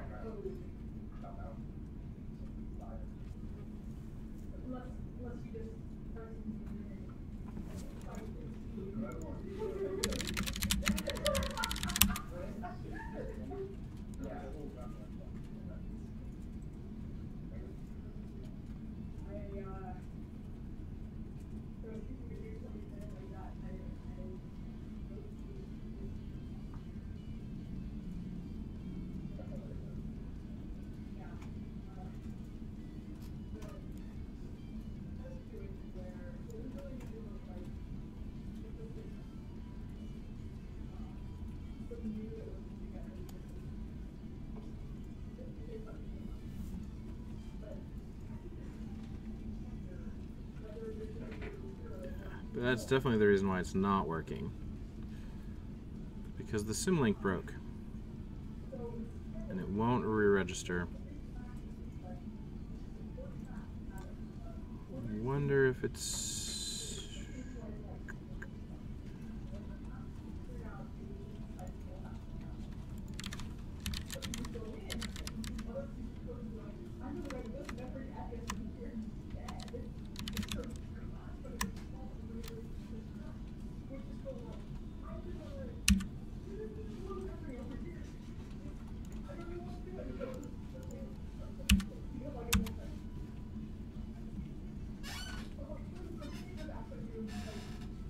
Yeah, we can totally give a thumbs down to version desync, or the build tool is not working.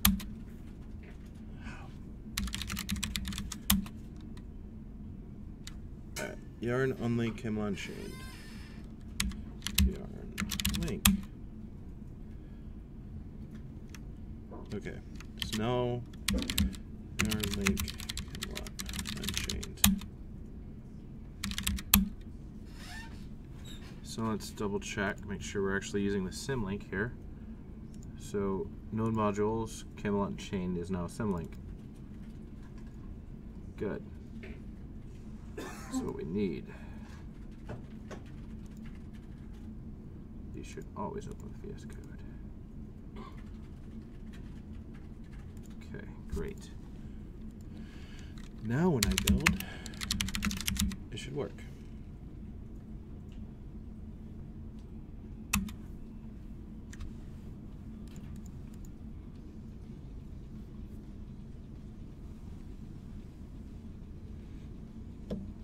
I'll be right back, grabbing some water.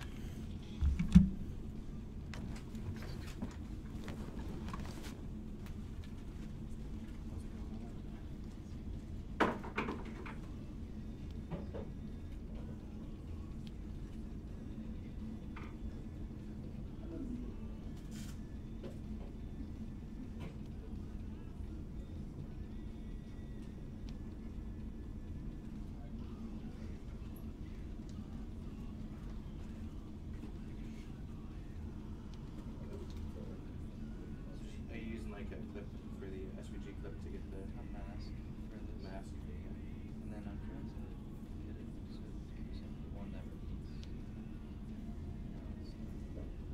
The tear. Oh, the tears over here. Yeah, but I mean, his PG is shipping it. So I just need to make if everything is That's good. and then I'll change this stuff. That's good.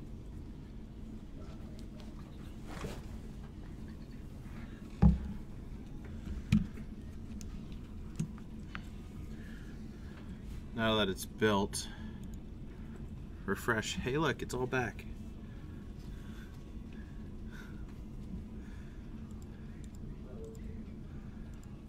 All right.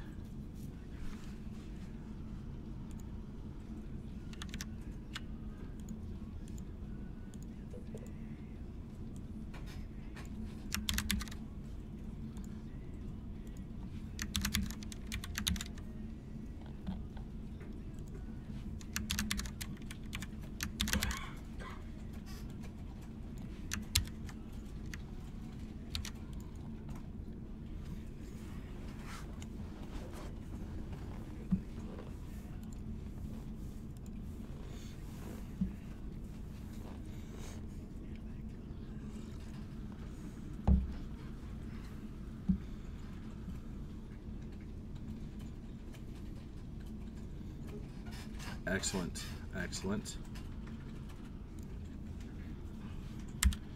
So the test this time is to see if it does export the HTML properly. So we're going to do a welcome, header, this is a today. Yay. Alright. Now if I hit save, that should save it. But we got an error. Cannot read property editor state of undefined. Yeah, that's what kind of expected to happen.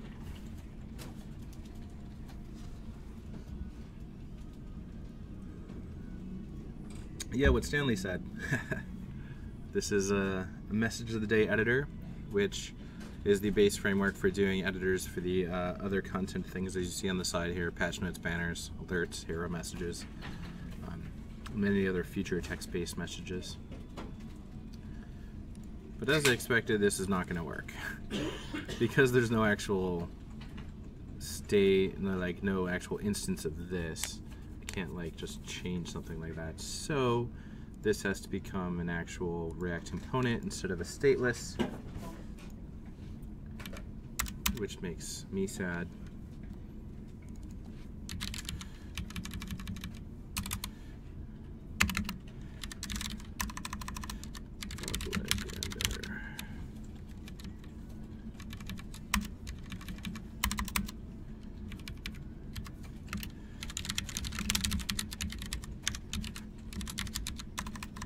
Props. Yeah, typos.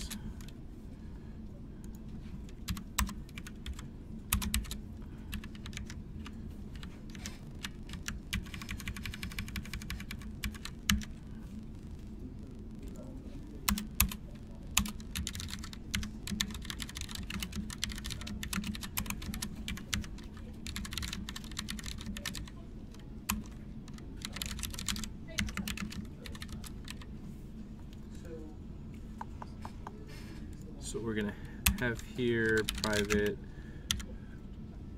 editor.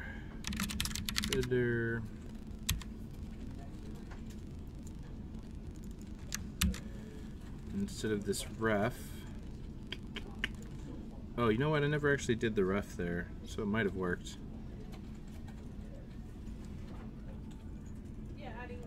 Let's save this real quick. Copy. Undo. Just to see.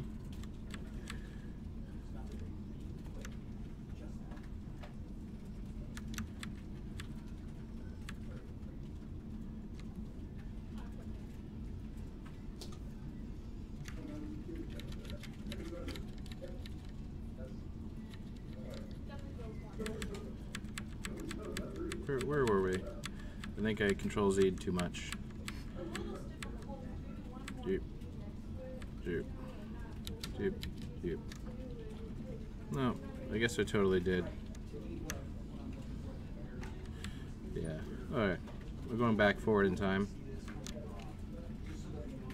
And so here we're going to say ref equals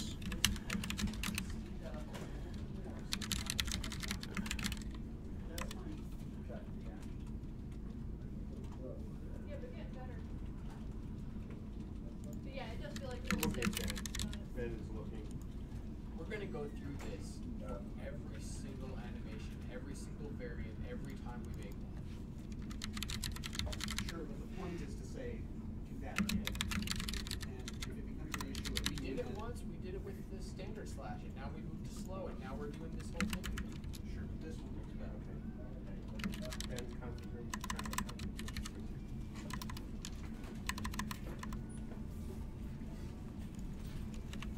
Bring the sword. You're welcome to. Might be useful. we'll do it this way.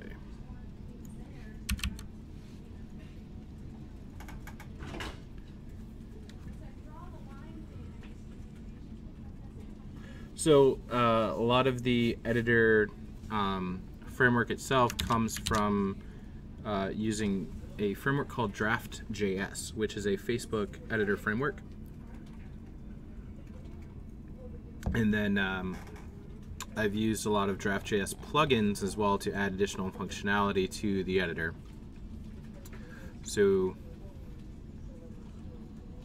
on this editor page here, this is the majority of the editor stuff, which is basically importing the editor from Draft.js plugin, editor of Draft.js stuff, and then a bunch of plugins. And then this is basically just configuring plugins, and created a couple buttons for the top here, and I'm creating a save button in. But it's mostly all just Draft.js, and then configuring and doing some styling and stuff. Right, so then here, now we actually have an editor ref. I should be able to now actually save the HTML content.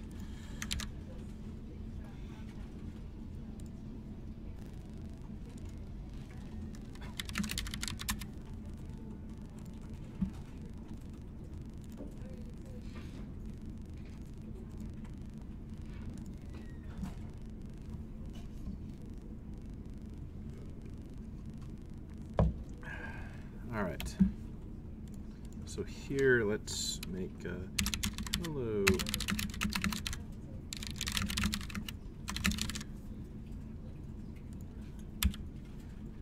Open up network viewer and then hit save.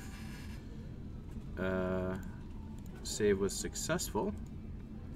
I sent up P. Hello, this message of the day. P. Paragraph. Totally worked. All right. Excellent. So now if I switch pages because I don't have a refresh, I actually hit save twice because of my mouse double clicking, which is lovely. But now we have two new ones called an awesome title each.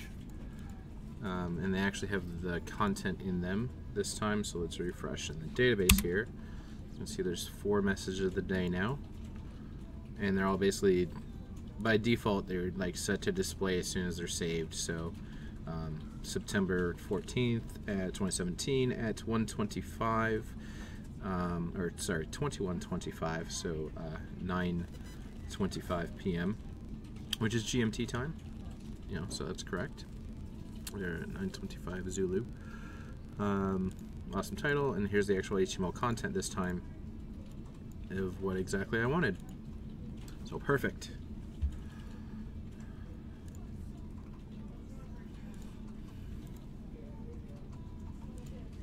But now what I need to do is actually we should be able to add a title.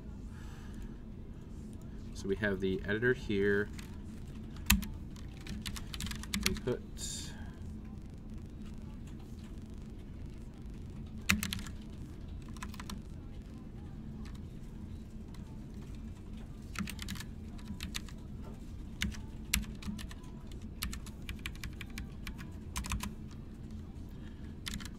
Title changed.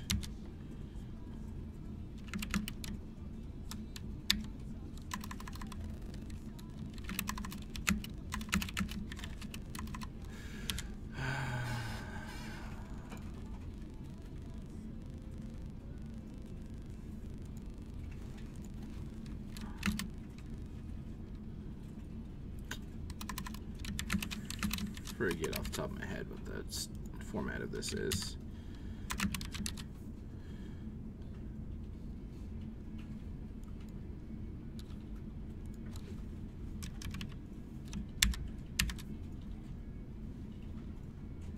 Just any.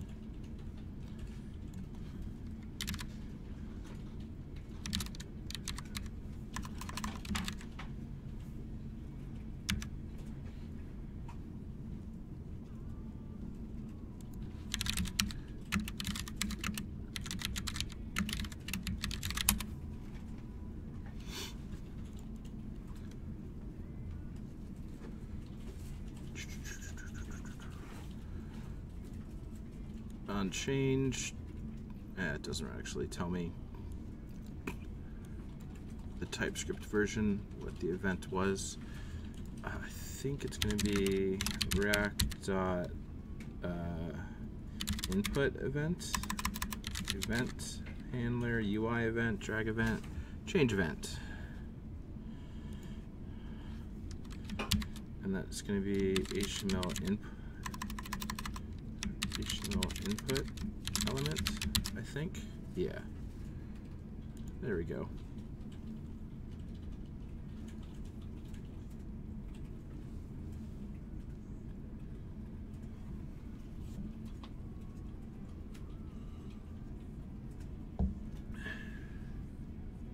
Oh, the other screen only show up when it's active. Which one? Like this one? Or these ones?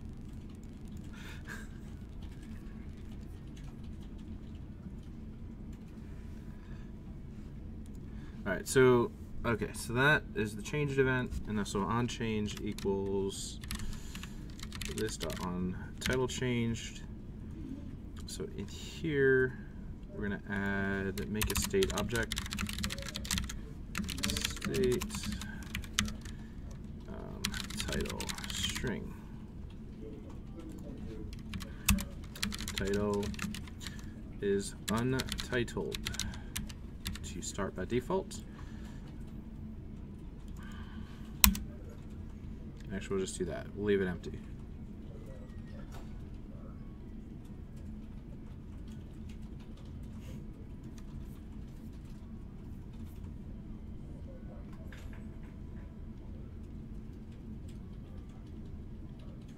Ah, gotcha.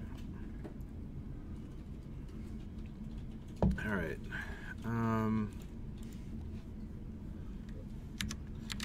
Set state. Title is e.value.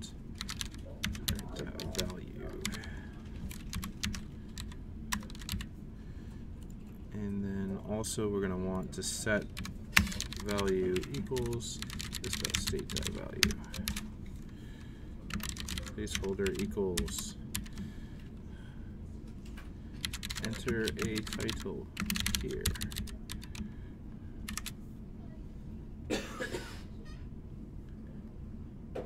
Why did I say value? Title.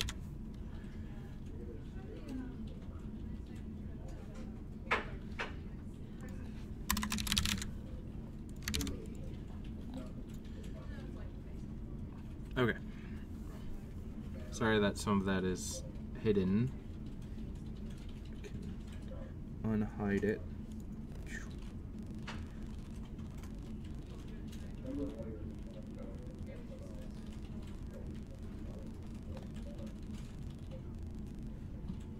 Alright, but that gives me on Chrome here this little fancy unstyled input box where I can put a title. Super awesome MOTD.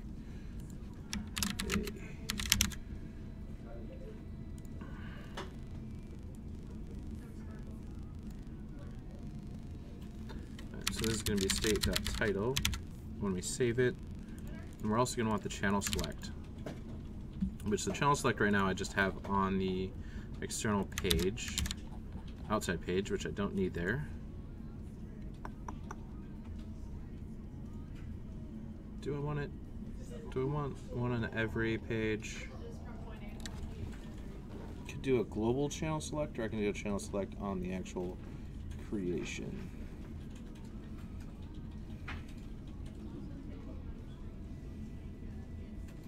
I'll just do one on the actual creation page. So on the editor, edit page, import in my channel select.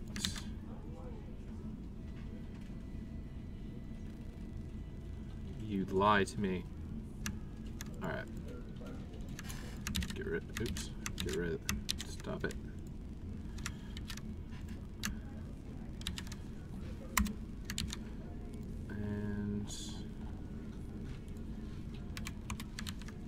Start a channel select.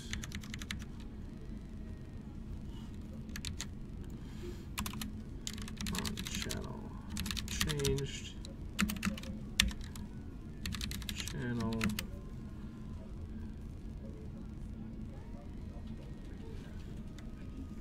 I think I just take it. Oh, do we take the whole channel?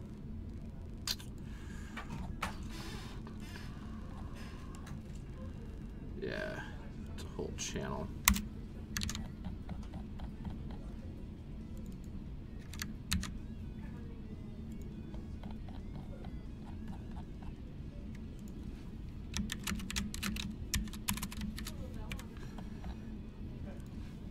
Channel.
state.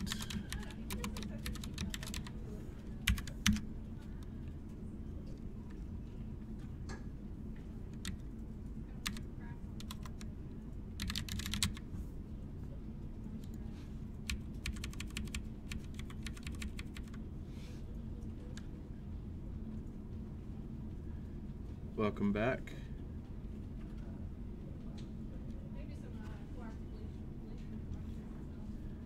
How you doing, Daydred?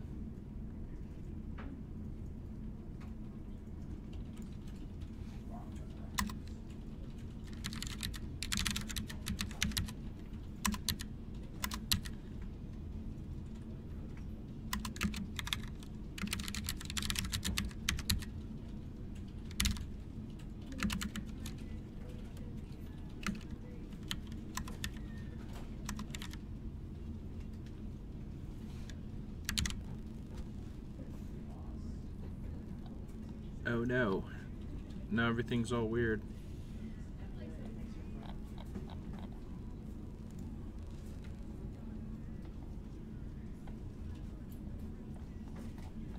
Alright, so now here, this edit style. Here's just the whole page, right? Which I should name it caps to keep consistent. For this whole page. What this originally was with these settings was for the wrapper. So edit wrapper. Make a new object for that. Just takes that in. Editor wrapper properties.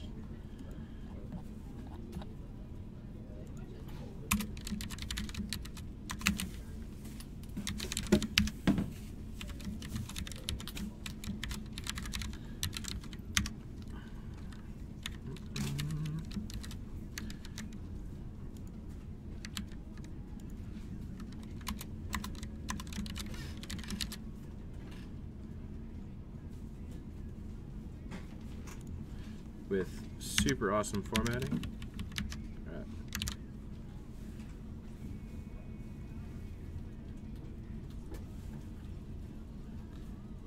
All right. Yeah, you totally can.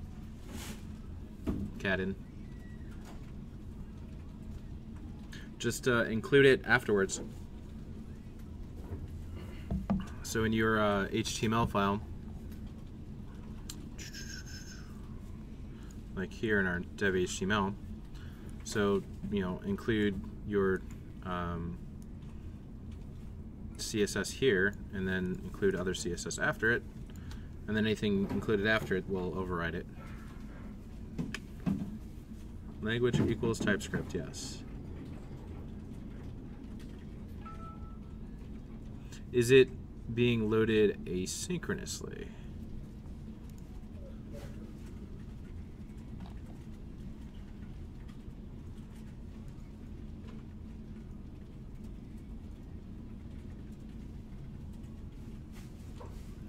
Is there really a supposed to? I don't know.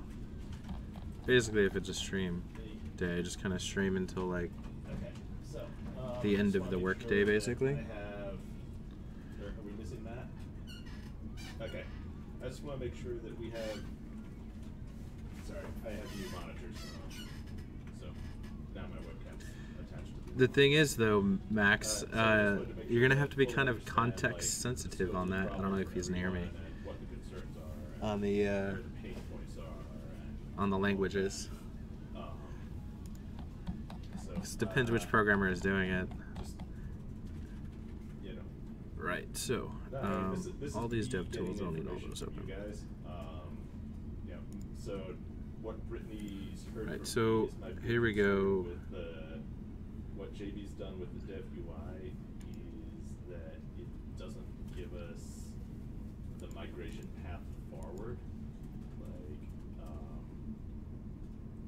it's basically like, all right, we're essentially doing JSON ML, and then the farther down that path we go, then the more there is that we have to back out to do something else.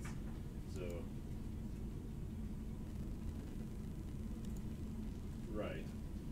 Right.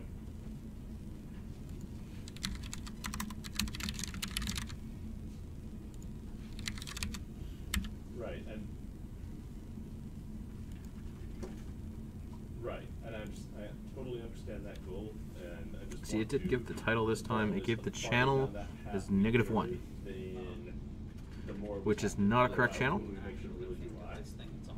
but And it is going to I save want it. to avoid a situation This is where, less. you know, we just like end up incrementally adding more and more. You can see it says -1 right there. Graphic design features to JSON to ML to take what we've had and just pretty it up to get something acceptable out the door. And you know, basically it's a fear of ending up in a place where we implemented a subset of HTML bad.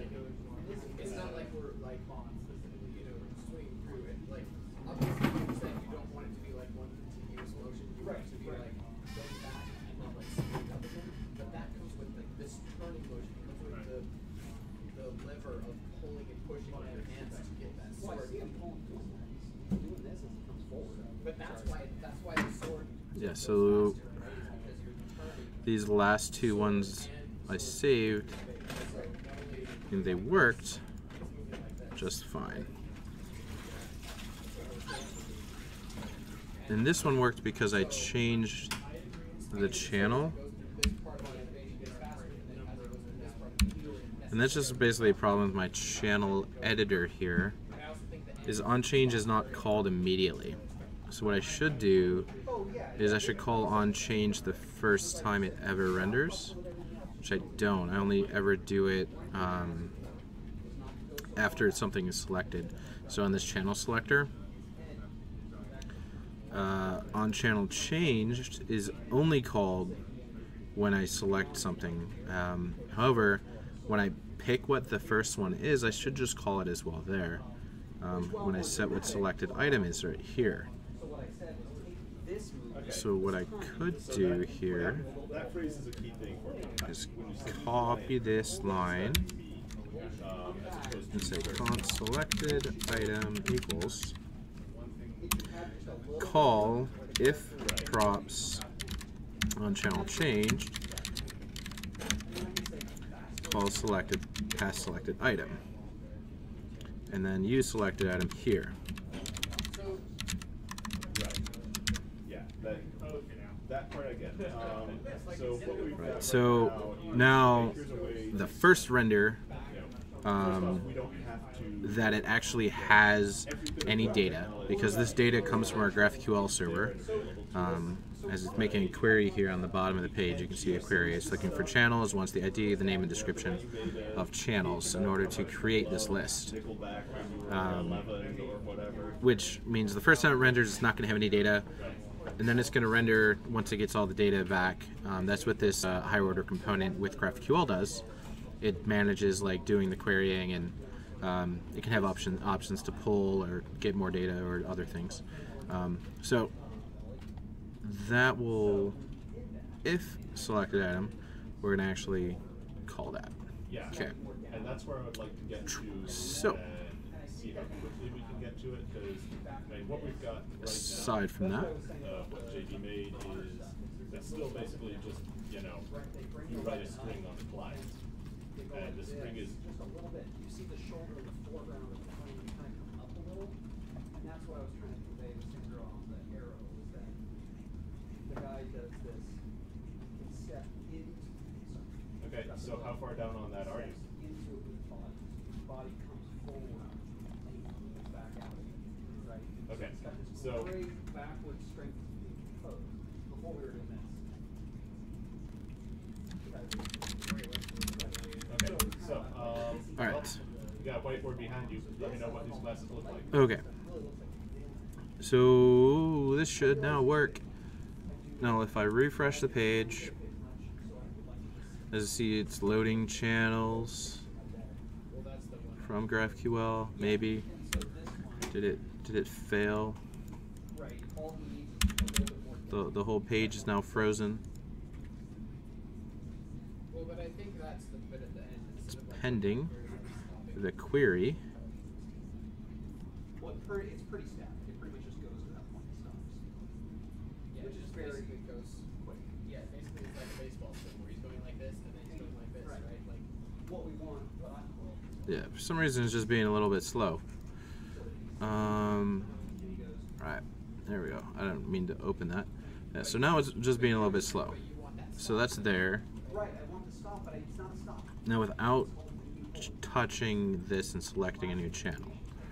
Gonna refresh the page again, just so I know I never touched that. The rest of the body can kind of continue the motion, like you're compressing the spring. It's not necessarily a, maybe it is. Yeah, I know why it's slow right now. Because the idea of like the movie. So calling In this sense, kind of a thing people really do in real life, or it's an animation technique. calling on channel change is calling set state, which is then causing a refresh, and it's kind of getting stuck into kind of a re-render loop here.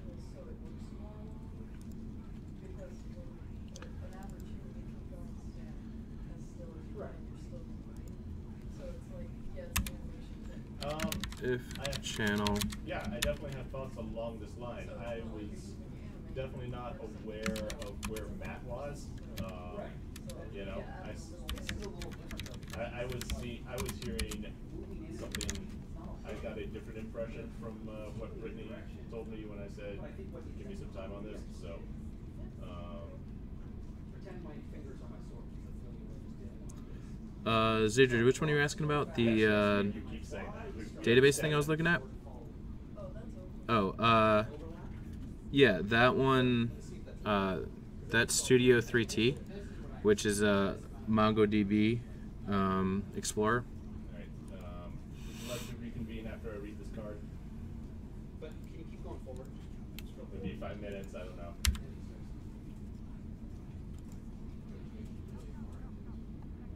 Yeah, I think he's got a bit of sword drag when the body starts coming forward from sword. Fine.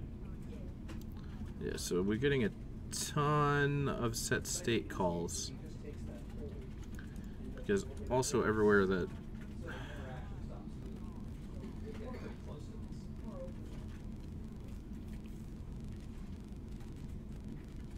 Let's do this. Let's try this next path. Let's dodge the end of that. Bring the angle down a little bit. Actually, bring a little bit, soften the overlap. yes, this is the very similar to how we make our UI for CU. We actually have this welcome widget that you see on the bottom right of the screen there, the black one that says enter some text. That frame and stuff is actually like the exact current in-game thing. Yeah, and Studio3T.com. That's the MongoDB thing that I use. It's pretty good for MongoDB. So we don't want to call this all the time, every render.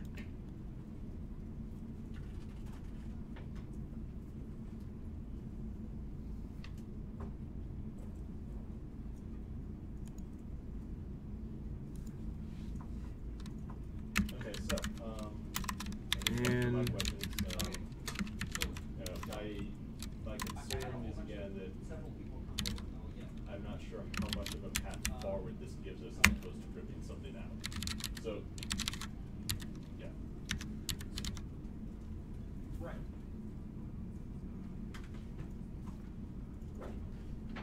All right.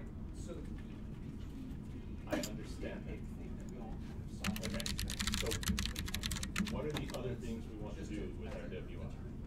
Besides that, Add a little bit more overlap in the back end. can you give me a list? So that you know, because we're really kind of pausing right now, just add a little bit more continual movement, slow movement at the end, and just this to this and back. All right, we'll see what happens this time. Look at that. Speed has been fixed.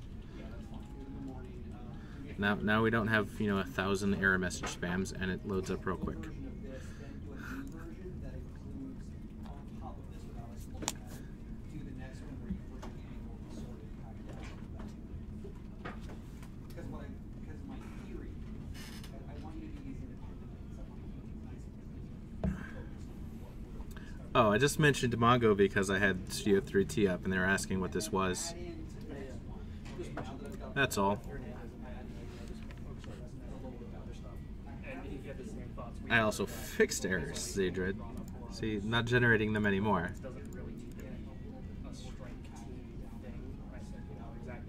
How's it going, Rocket Mist? Okay. So now we have the channel select, and on a page refresh, just to make sure that everything's working the way we should, is I need to save a new thing, stuff, hit save, check network, my create call sent channel -1, which is not what we wanted. The channel should have been channel 2, because that's what was selected automatically. Like, okay, is it something that is driven by the server or the client? Well, thanks, Zadred. It's very kind of you. Okay.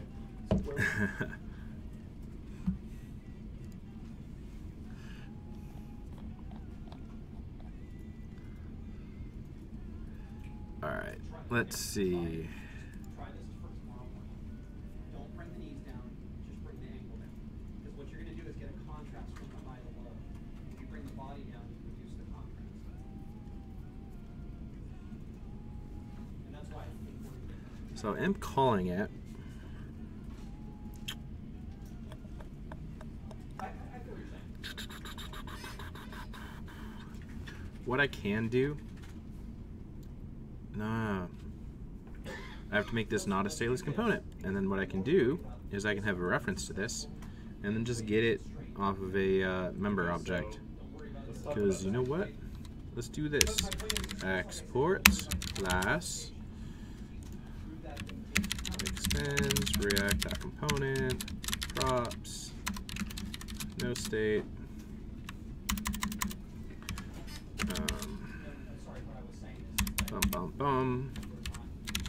render doesn't do that, doesn't need that, constructor props.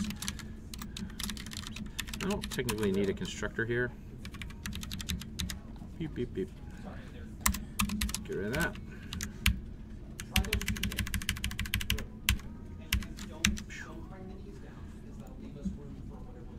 And now all of the props dots. Oops. Doop, doop, doop. Those ones, this needs to be this dot props. And so does this. Yeah. Yes, absolutely. So we're gonna have, I'm gonna make a getter public get selected channel. Slash commands don't get us any closer to what we want eventually than this would, because in terms of what we would ship, it would have provided a more polished experience in the short term while we were developing. No question. Selected. Right.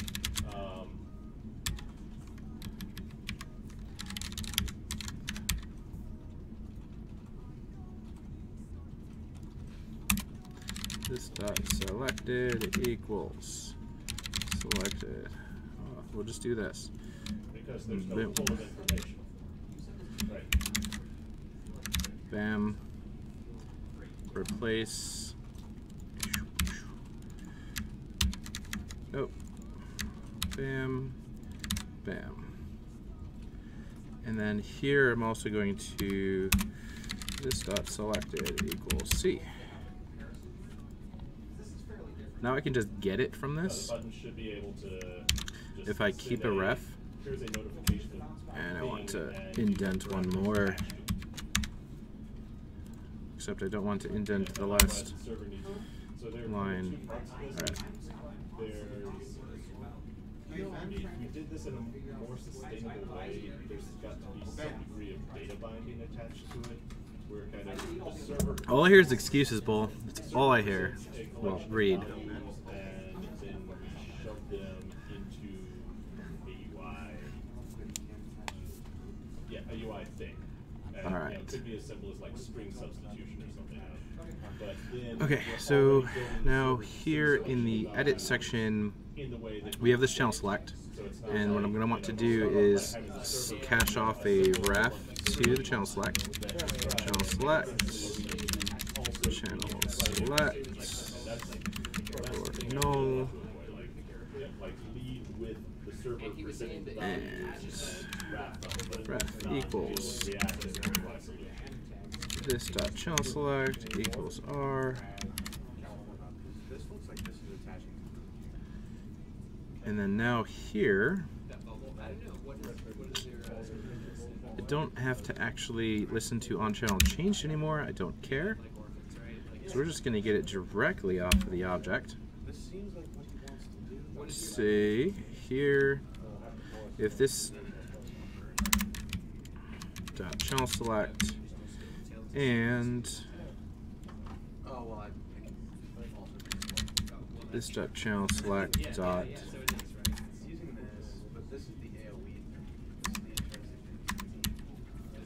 oh, public. It's there.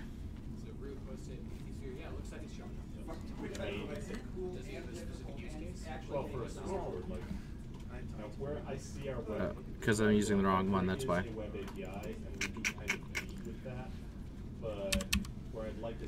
Because it's a higher order component, it's not the actual component. Yeah. It's not actually going to work. For instance, there's not really a reason why, the skills UI should have to make a REST call to get a list of what your active skills are. So just because the client already knows that. You heard it, Bull as promised. Hashtag confirmed. Alright. So the issue I have here, this channel select class is not the actual class returned by with GraphQL because we're using a higher order component here. So I cannot actually access a getter to it because I don't actually have a reference to it. I have a reference to a wrapper of it. Right. And so we can write a web API that takes that entity and deserializes. So that was a terrible idea that's not going to work. Also, the client already knows the character needs to be accessible. And so undo all of you. Like I'm thinking a lot about data mining here, basically. We'll go back to this.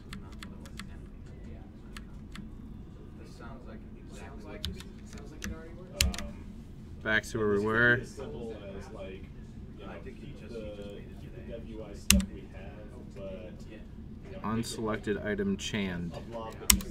See, this is why I needed spell check before.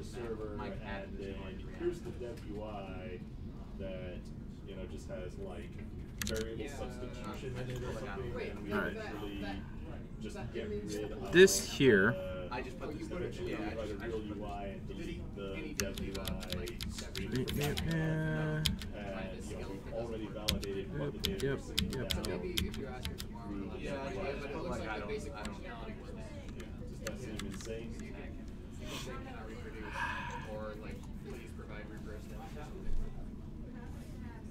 What I can do instead of using state, because do I even really need it to? I don't need it to re-render. I don't care. So I can just do this.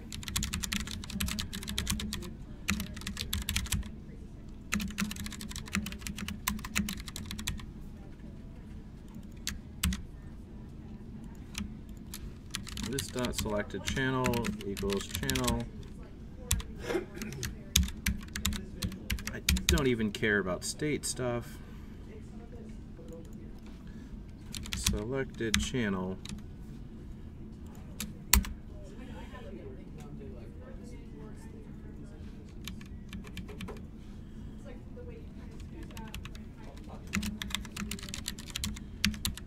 ID.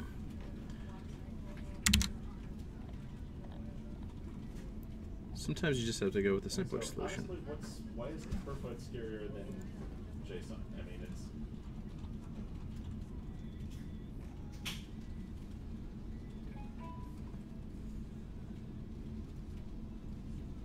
But remembering the closing. So remembering the closing tag is hard, but remembering the closing brace for JSON is easy.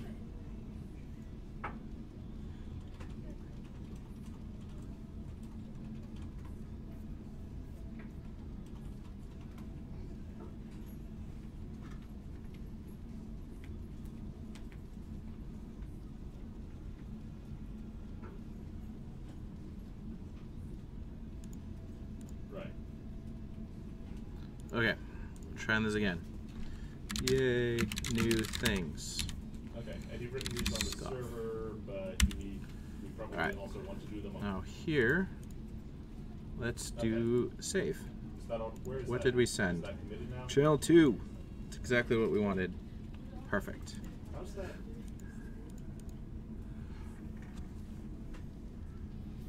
No, I mean, how has it been in there for weeks if it's using the dev UI? Oh, okay. Got you.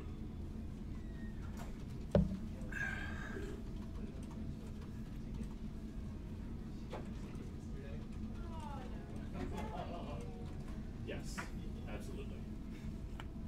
That is what REST calls return. There's also a direct Google protobuf to JSON. These are all good things. We love them. Okay. I don't think there's any good spot. Okay. I'm going to style this up a little bit. Make it a little bit better.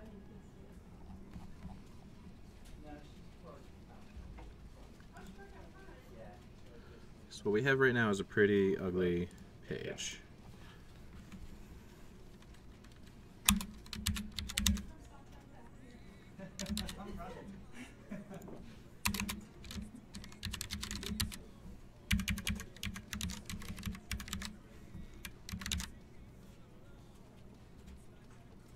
Okay, so that's compelling. I'm on board with that. Where I'm still, like, even that though, like again, it's. I am hesitant about, like, okay, we've built this and it displays things, but we're still sort of printfing the actual screen values in this So stuff. first section I'm going to do on the top of the page, up where the mouse is. Do you see the mouse? You don't see the mouse. Anyways, where the channel select stuff is. Well, except the Oh, there's the mouse now. is the I'm with the data going table to is put this going to input and the channel select just basically in a table nice is something that we will ship. row on the top there And we already validated it in the short term. with a little bit better styling. Those are just going to be Maybe not in your 30.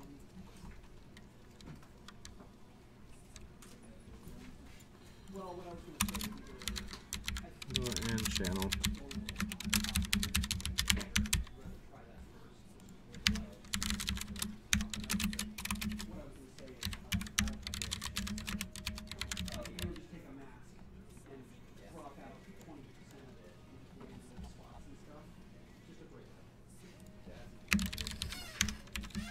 Yeah. See, what Caleb just said is the part that scares me, because that's getting down the path of, oh, and let's extend the dev UI JSON to have more control over layout, and no, if you're getting to that point, it's time to make a real UI.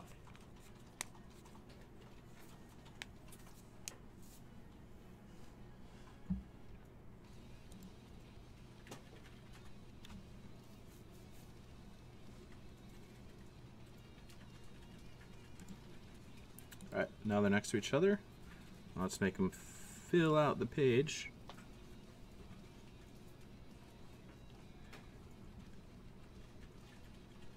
See you later, Stanley.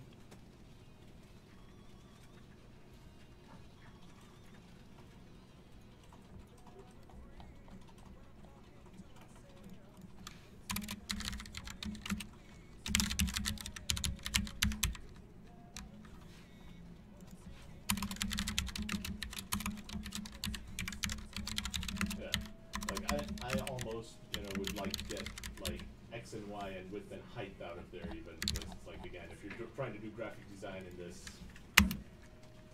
yeah. But I understand a certain minimum legibility is required.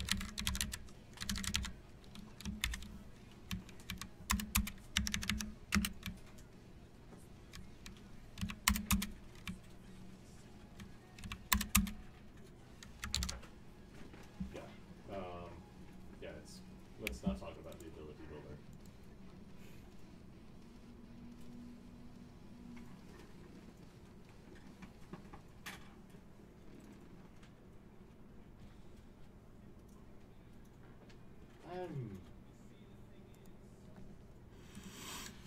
Yeah. Let's not talk about the ability builder. First rule, yeah, that's.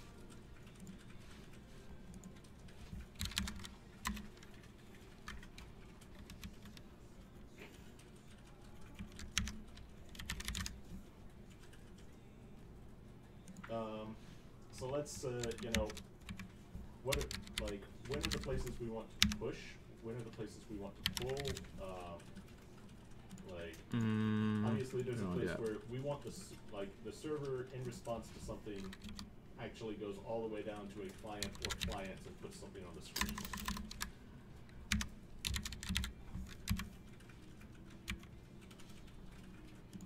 Okay. Okay, I'm sorry. There have been a lot of things that have required care and feeding in the last day.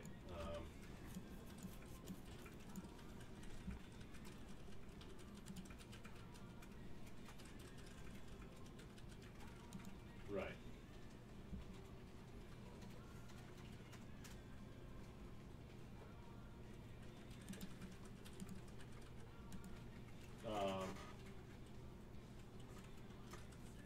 When you say server command, you mean the actual data type server command?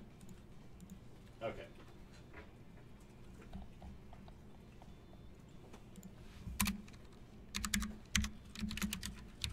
Okay. We also have the ability to send an arbitrary Google protocol buff over.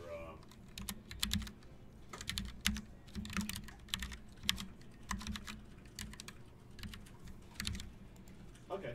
Yeah. Okay, so by server command you mean the actual server command that comes in the UDP bands. Okay, so all right. Server command add is some for very labels on these things. That we attach the server command to every packet that goes out until it gets acknowledged, and those are things that are intimately involved with your interactions and timing, much like client ability command means I use an ability, tell the server right now.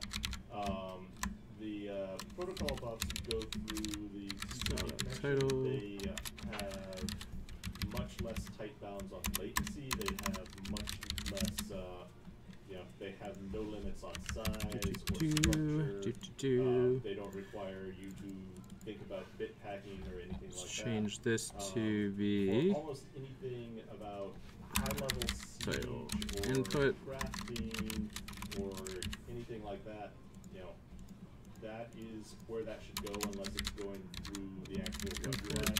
Like, if it's not a case where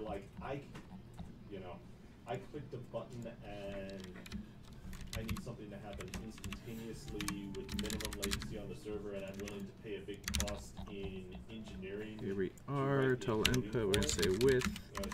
Yeah, like 100% here. Using, yeah.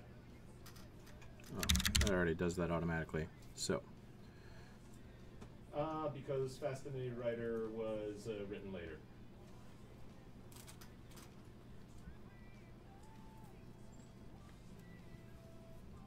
I'm fine. Twitch does code review.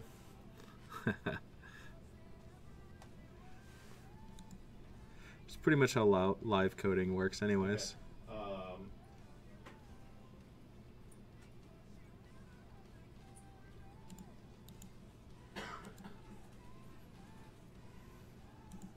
Okay, actually, let's roll back for a second. When you say Fascinating Writer sends what?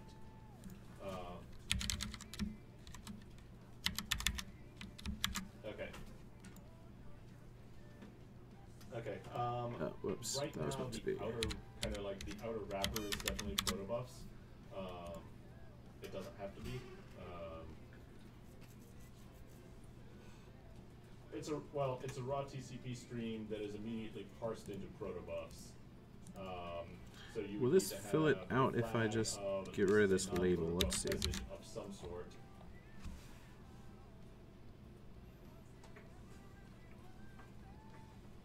Or you could just send a protobuf that has one field that is a big ass byte array. Yes. I mean, protobuf is structured.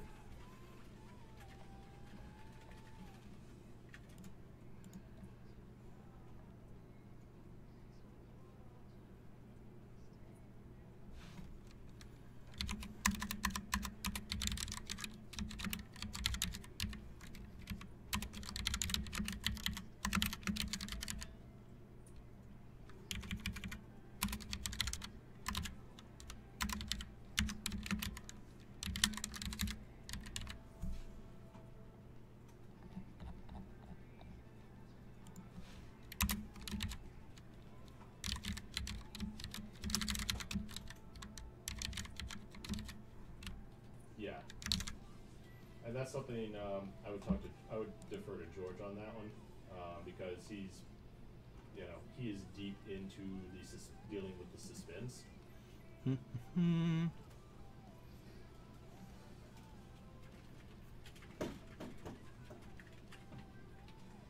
Okay. And then here. But in terms of when and how things synchronize in the network window update loop, George is so deep in that I'm not going to attempt to give you any answer until he comes back out of it.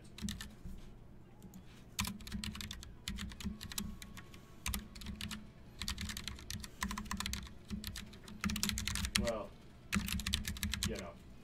it'll come in on a thread that's running totally asynchronously to absolutely everything, including parallel, but then it can queue something. Yeah.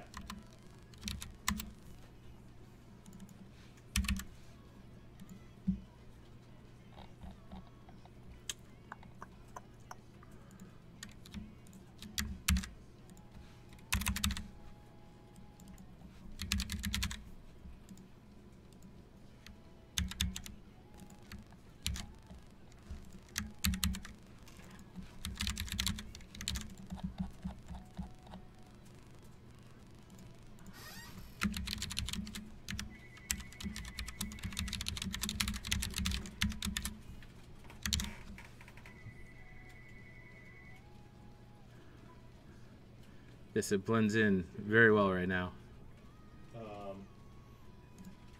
This is mainly because this index page just lists them all at the top, which they don't need to.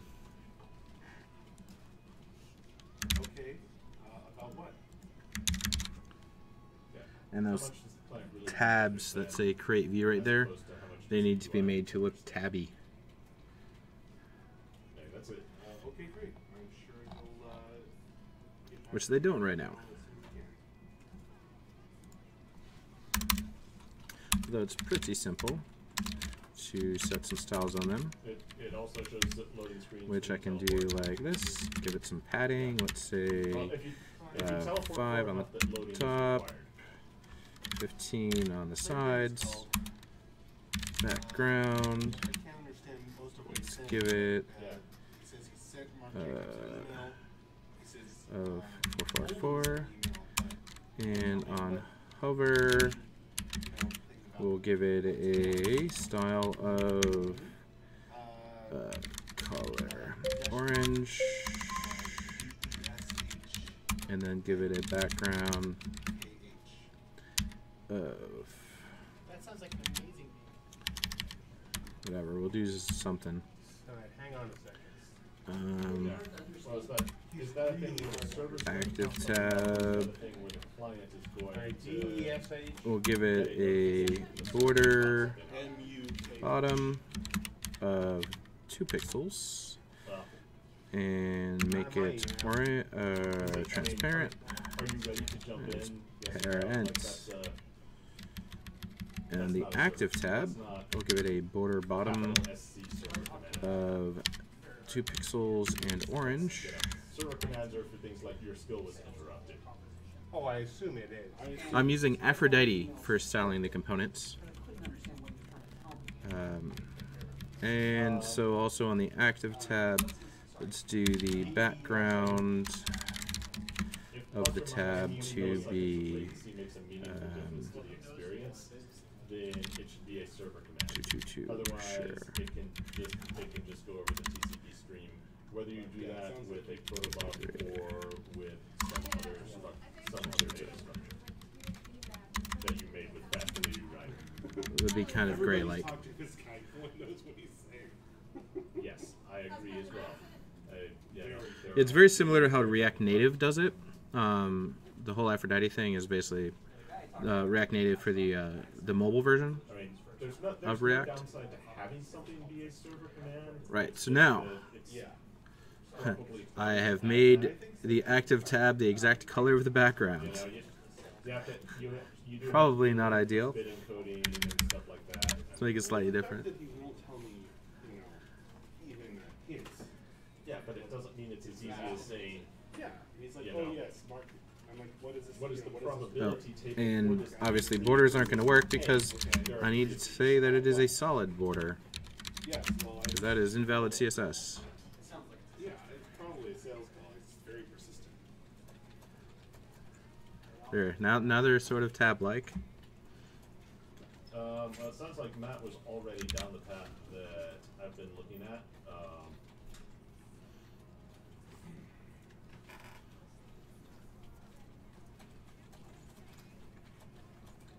You can reload and we'll have borders on the bottom now of the selected one. Right. There we the go. main thing Look at I'd that. like to see Bam. change with Bam. the WI is Fancy tabs now. support some kind of like data binding into it, so we can separate the idea of Except we don't need pushes all of this actual padding information everywhere to and then the UI. there's no backgrounds anywhere else. You know, like something pushes a blob of Alright. information to the UI, whether that's coming through. Okay, edit page. I mean, the whole page in general, which is this edit section, we should just add some overall padding on the whole thing. It's probably like 20 pixels. That's And then on the, we're going to need to add a title label. right. We'll just make it, call it label, because I use the same for all of them. Right. Font size is going to be a little bit larger, so we'll make them like 1.5 EM. Make font weight a little bit fatter. Let's go with 700, 600.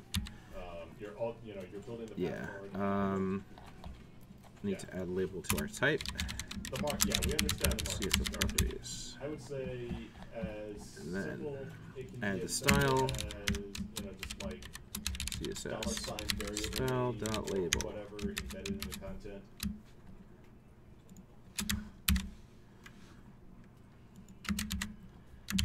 Okay. Yeah, I think like we can do this. It's not.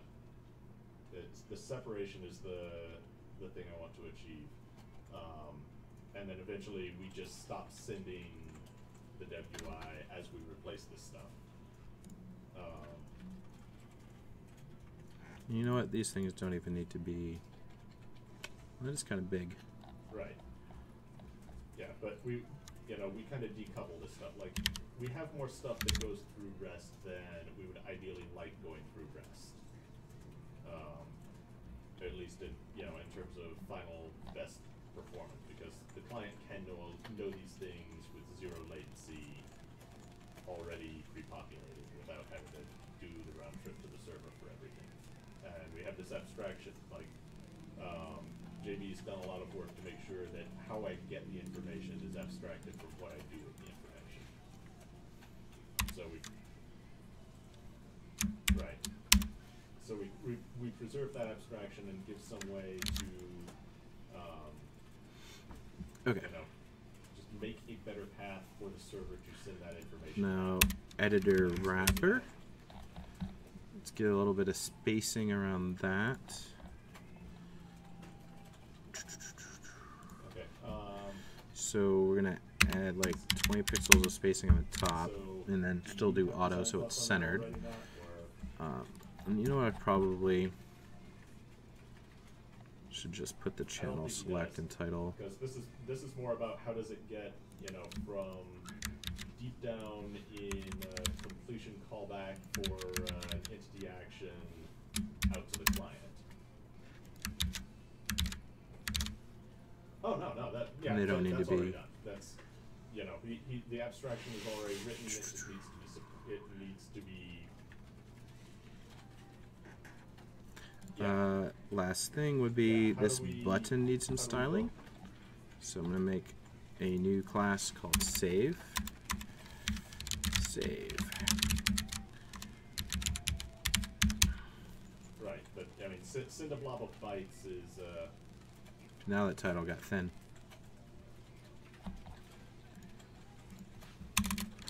Save.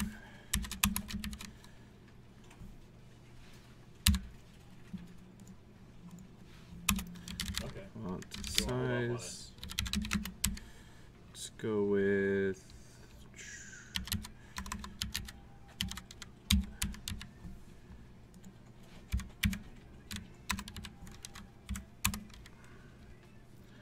Line height 0.5 em. Do.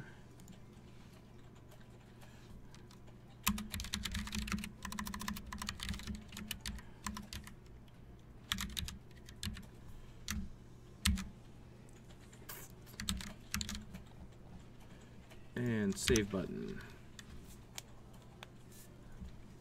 which is now way down at the bottom.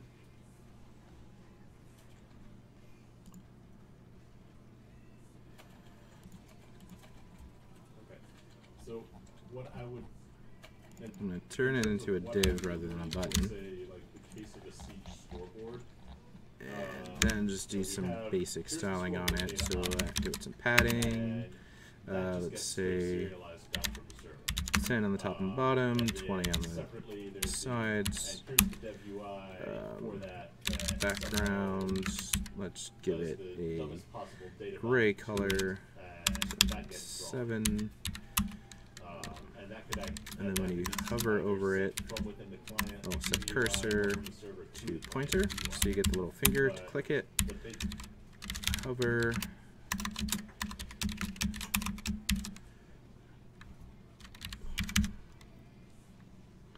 we're going to set background to a little bit lighter, go 444.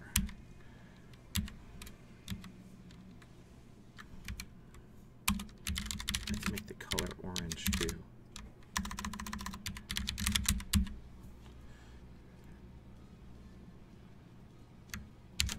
And this thing has a lot of space on the bottom. What is that from? Edit wrapper. Yeah, okay, so why is there all that space there?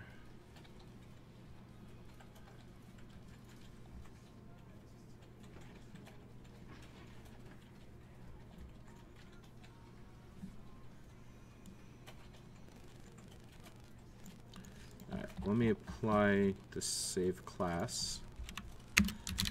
Class name. yeah, I think the amount of that knowledge that lives in the client is probably going to be, like, the amount of that knowledge that lives in the native client is going to be low. Whoops. There'll be substantially more Did knowledge. not mean to that lives hit in the UI Alt. layer than the client itself. Client doesn't know, it's just, here's the entities that are running around.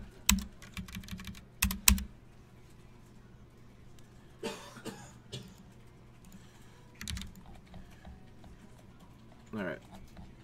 Now it's a button that is huge.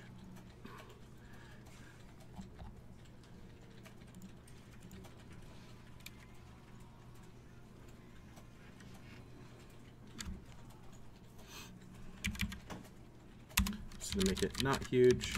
Yeah, well, I mean, Set the inline block so it just fills up for its width. Let's make it all the text uppercase. faster and more efficiently than, you know, a web API call can tell it to do. And So font we'll size, let's make it 1.25.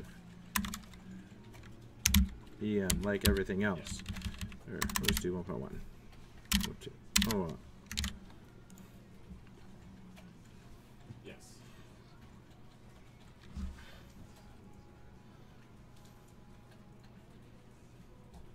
Right. And it's not going to be the prettiest thing ever, but that doesn't matter. but it's a thing we should It just needs to work enough have in mind as and where we look would like good to enough go to not or wherever be places difficult to we find use. are either non-performant or Now it's a button. either slow or high bandwidth.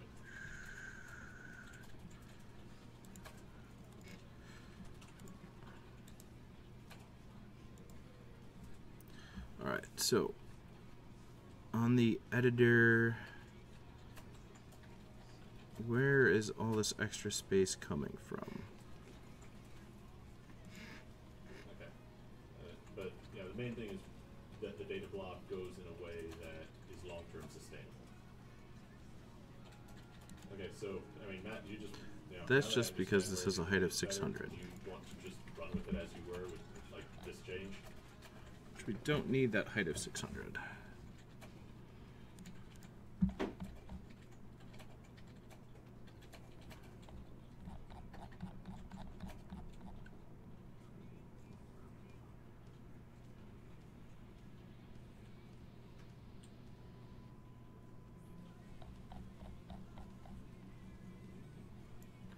Which that was just there because that was what our client has set.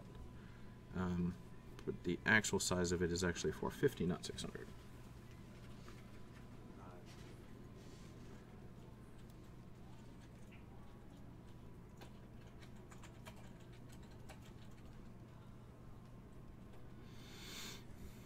It's not that significant.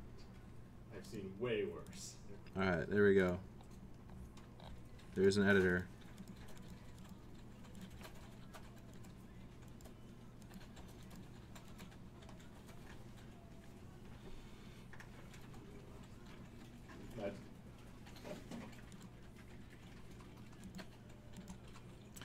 And what we don't have that we need to have is a feedback when you actually save. It's very important.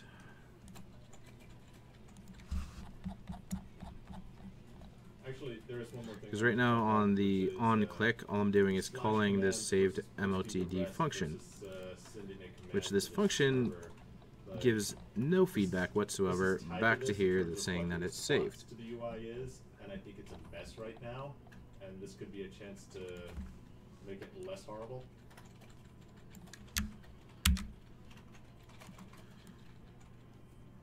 So what this does... Okay, so you would want this to... So your thinking is that we write some native code, and... Save MOTD equals this function. And it's going to be async. And then instead of this, we're going to do this.save. Get rid of the old function. Right. Alright, so now we're going to know that we did the save or not. And then instead of just saying console log we saved it, we can display something and render that to the screen. I mean, it's... All of this is going to get stuffed into button.onClick as a JavaScript blob. So arbitrary JavaScript blob is, or arbitrary JavaScript statement is actually the, you know, that's what it is.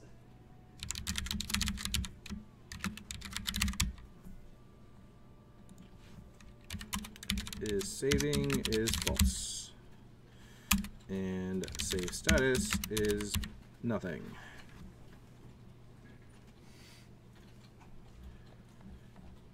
So Yeah. here I'm really this unhappy with does. the amount of stuff that is anything, yeah, anything harder than a slash, anything, but it sucks to make things that aren't slash commands. And yeah. Saving.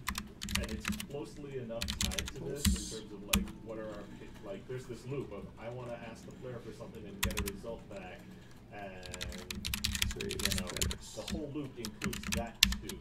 And so if we can solve that as part of this, I would be really happy.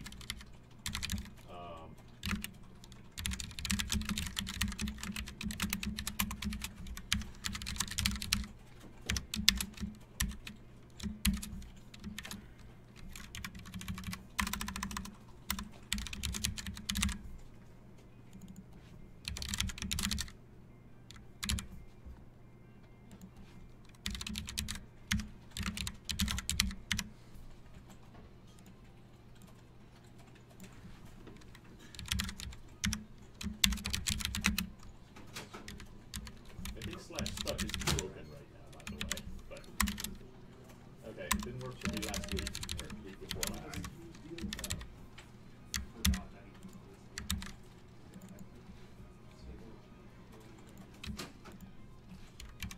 And not zoning in underground, but slash stuck doesn't work when I use it. So yeah.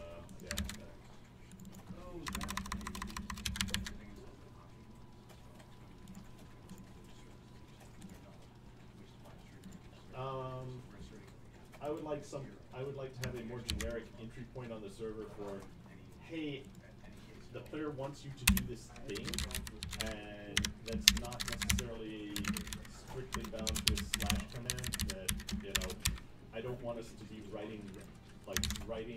developing a web API where the result of the REST call is to run a slash command or anything like that. Like decouples the sort of. To be able to easily expose things on the server in a way other than a slash command.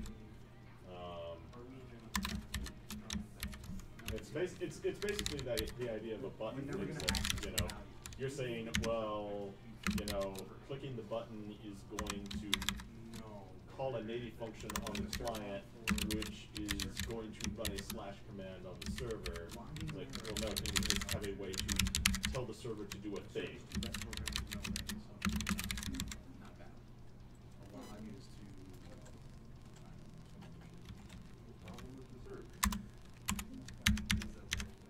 And yeah, the interaction component is specific to one entity as opposed to just. So we don't double save. We're going to do if this .state is saving return. So we don't call this twice. I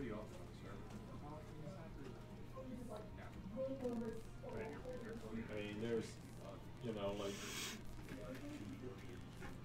I would like it to be. Do I? I don't know. I would like it so that, say, what Brad is doing with emotes doesn't require. You cannot hypnotize me at all. I know what you're trying to do.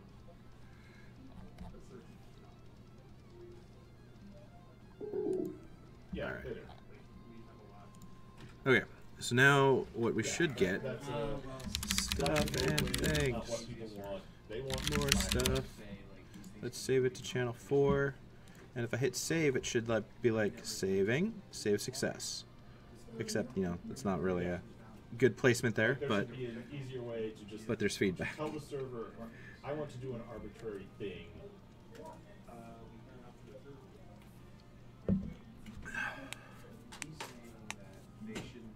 Right. See, the thing is, I caught on to your games there, Law, before you finished, so it just didn't work.